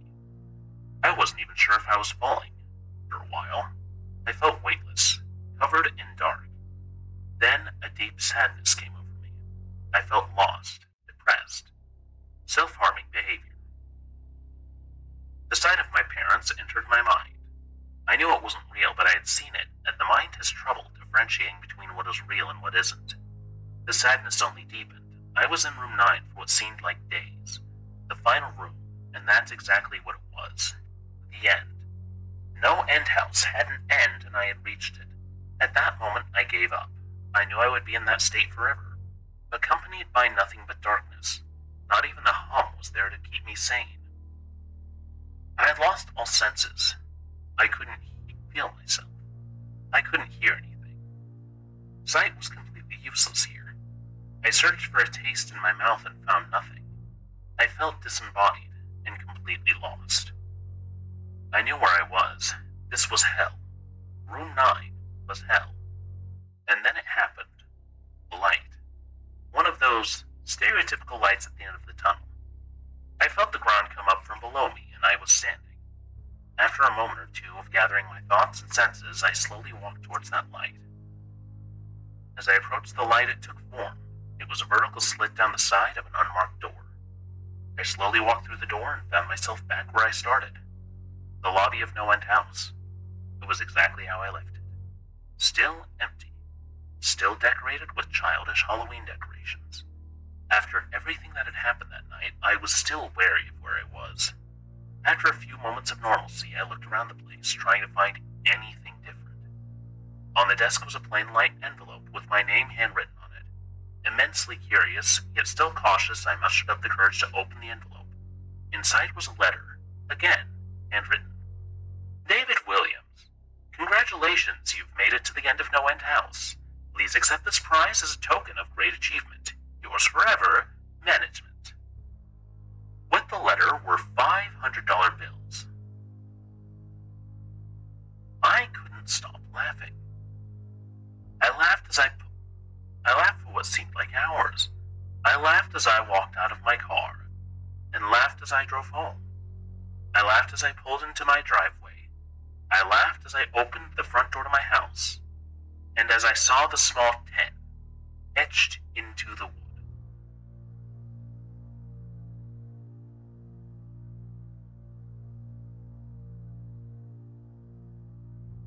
What may seem like a fun challenge can sometimes lead to much worse.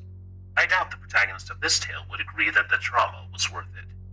He was now forever stuck, with no means of escape, forever trapped in an endless nightmare. Mind the challenges you choose to do. Some of them are much more than you bargained for. I'm going to take a drink before we go to our final tale. Yep, big oof loop.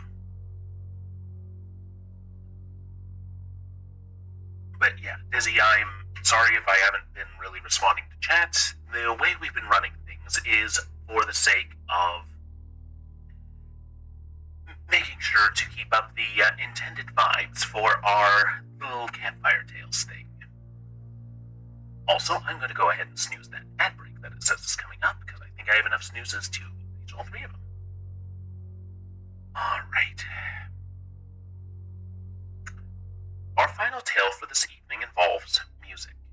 It's something most of us enjoy. It's often used in more visual forms of media to further convey the emotions of a scene. Music speaks to us. In a very unique way, a sort of language of its own, yet ethereally vague. Our final tale is based off of an old urban legend from the 90s, around a particular piece of video game music that people today still find unsettling.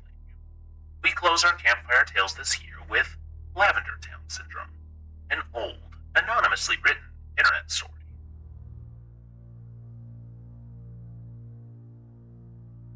Lavender Town Syndrome, also known as Lavender Town Tone or Lavender Town Suicides, was a peak in suicides and illness of children between the ages of 7 and 12, shortly after the release of Pokemon Red and Green in Japan, back in February 1996.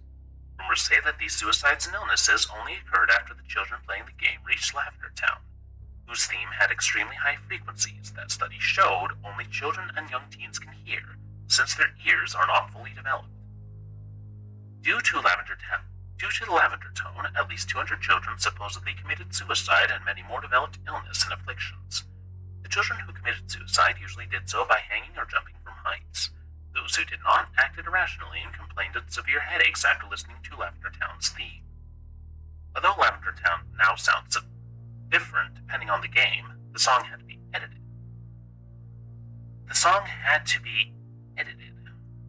I lost my spot. Before North America and other countries would allow it to be produced as red and blue versions. This mass hysteria was caused by the first Pokemon game released. The programmers had to fix Lavender Town's theme music to be at a lower frequency so that the children were no longer affected by it, even though some tried to argue the high frequencies could not be heard via the Game Boy speaker system, and might only be heard if headphones were used. One video appearing in 2010 using a special software, in quotes, to analyze the audio of Lavender Town's music. When played, the software created images of the unknown near the end of the audio. This raised a controversy since the unknown didn't appear until the Generation 2 games, Silver, Gold, and Crystal. Unknown translate to get out. There is also the said beta version of Lavender Town. It's said the beta version of Pocket Monsters was released to some kids to test games, but it is still unknown and unrecorded what occurred during these specific testings, and if these children suffered from what we now call Lavender Town Syndrome. This story is not of the best quality. It has many inconsistencies, written during a time when a massive amount of Pokemon horror stories were being put on the internet.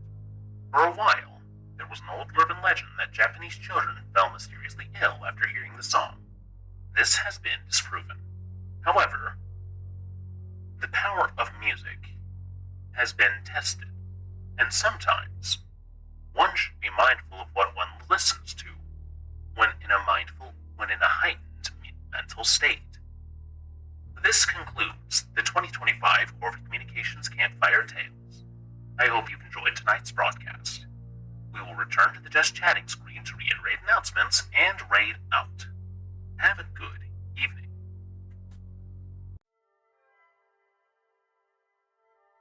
All right.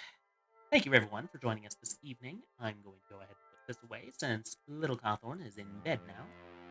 And I'm going to remove my filters so that things are a bit more vibrant here now that we're out of this spooky area. The spooky time. Whew, that was a much longer stream than I had originally intended. Turns out I was right with finding enough stories to fill the time. So, just to reiterate... Oh, there's the announcement. There's the announcement of an ad break coming up again. So, we have had a lot of fun this evening, and just a reminder, the scheduled streams for this week are Thursday. We are going to be playing Death's Door as part of the Spooktacular Streamathon by Gamers Outreach. If you would like to participate or donate in that even before we have started, you could always donate at this link. That is always an option. You don't have to if you don't want to, obviously. And as always, you can get more. You can view more things on my Discord and on other socials. I am spamming my chat with social links real fast. I'm tired if you can tell. And my voice is starting to go. So, what else is there before we call it a night? Yes, next Tuesday we will be playing Control for the first time, as we had reached the Sinister Endeavors segment for the next regularly scheduled stream. And next Friday, we will be playing Bugsnax again. And just to reiterate again, for those who missed the beginning, we will begin streaming earlier in the day on Fridays due to the fact that my wife's job has had a massive schedule change, and my son will be in daycare full time, so I will have ample time to stream during that period when I get out of work and when my wife comes home and I need to pick up my son from daycare. Is there anything else? Oh, yes, I will be returning to producing a clip and or sketch every Saturday as I usually do. And we are going to find someone to raid out to this lovely evening. Let's see who's still on. Let's.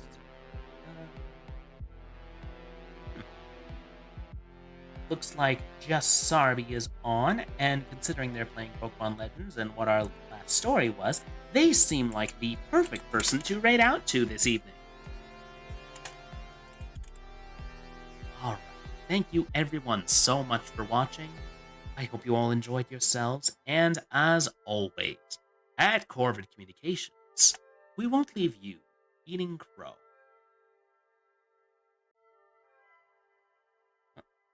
Oh, I spelled that wrong. There we go. Have a good night.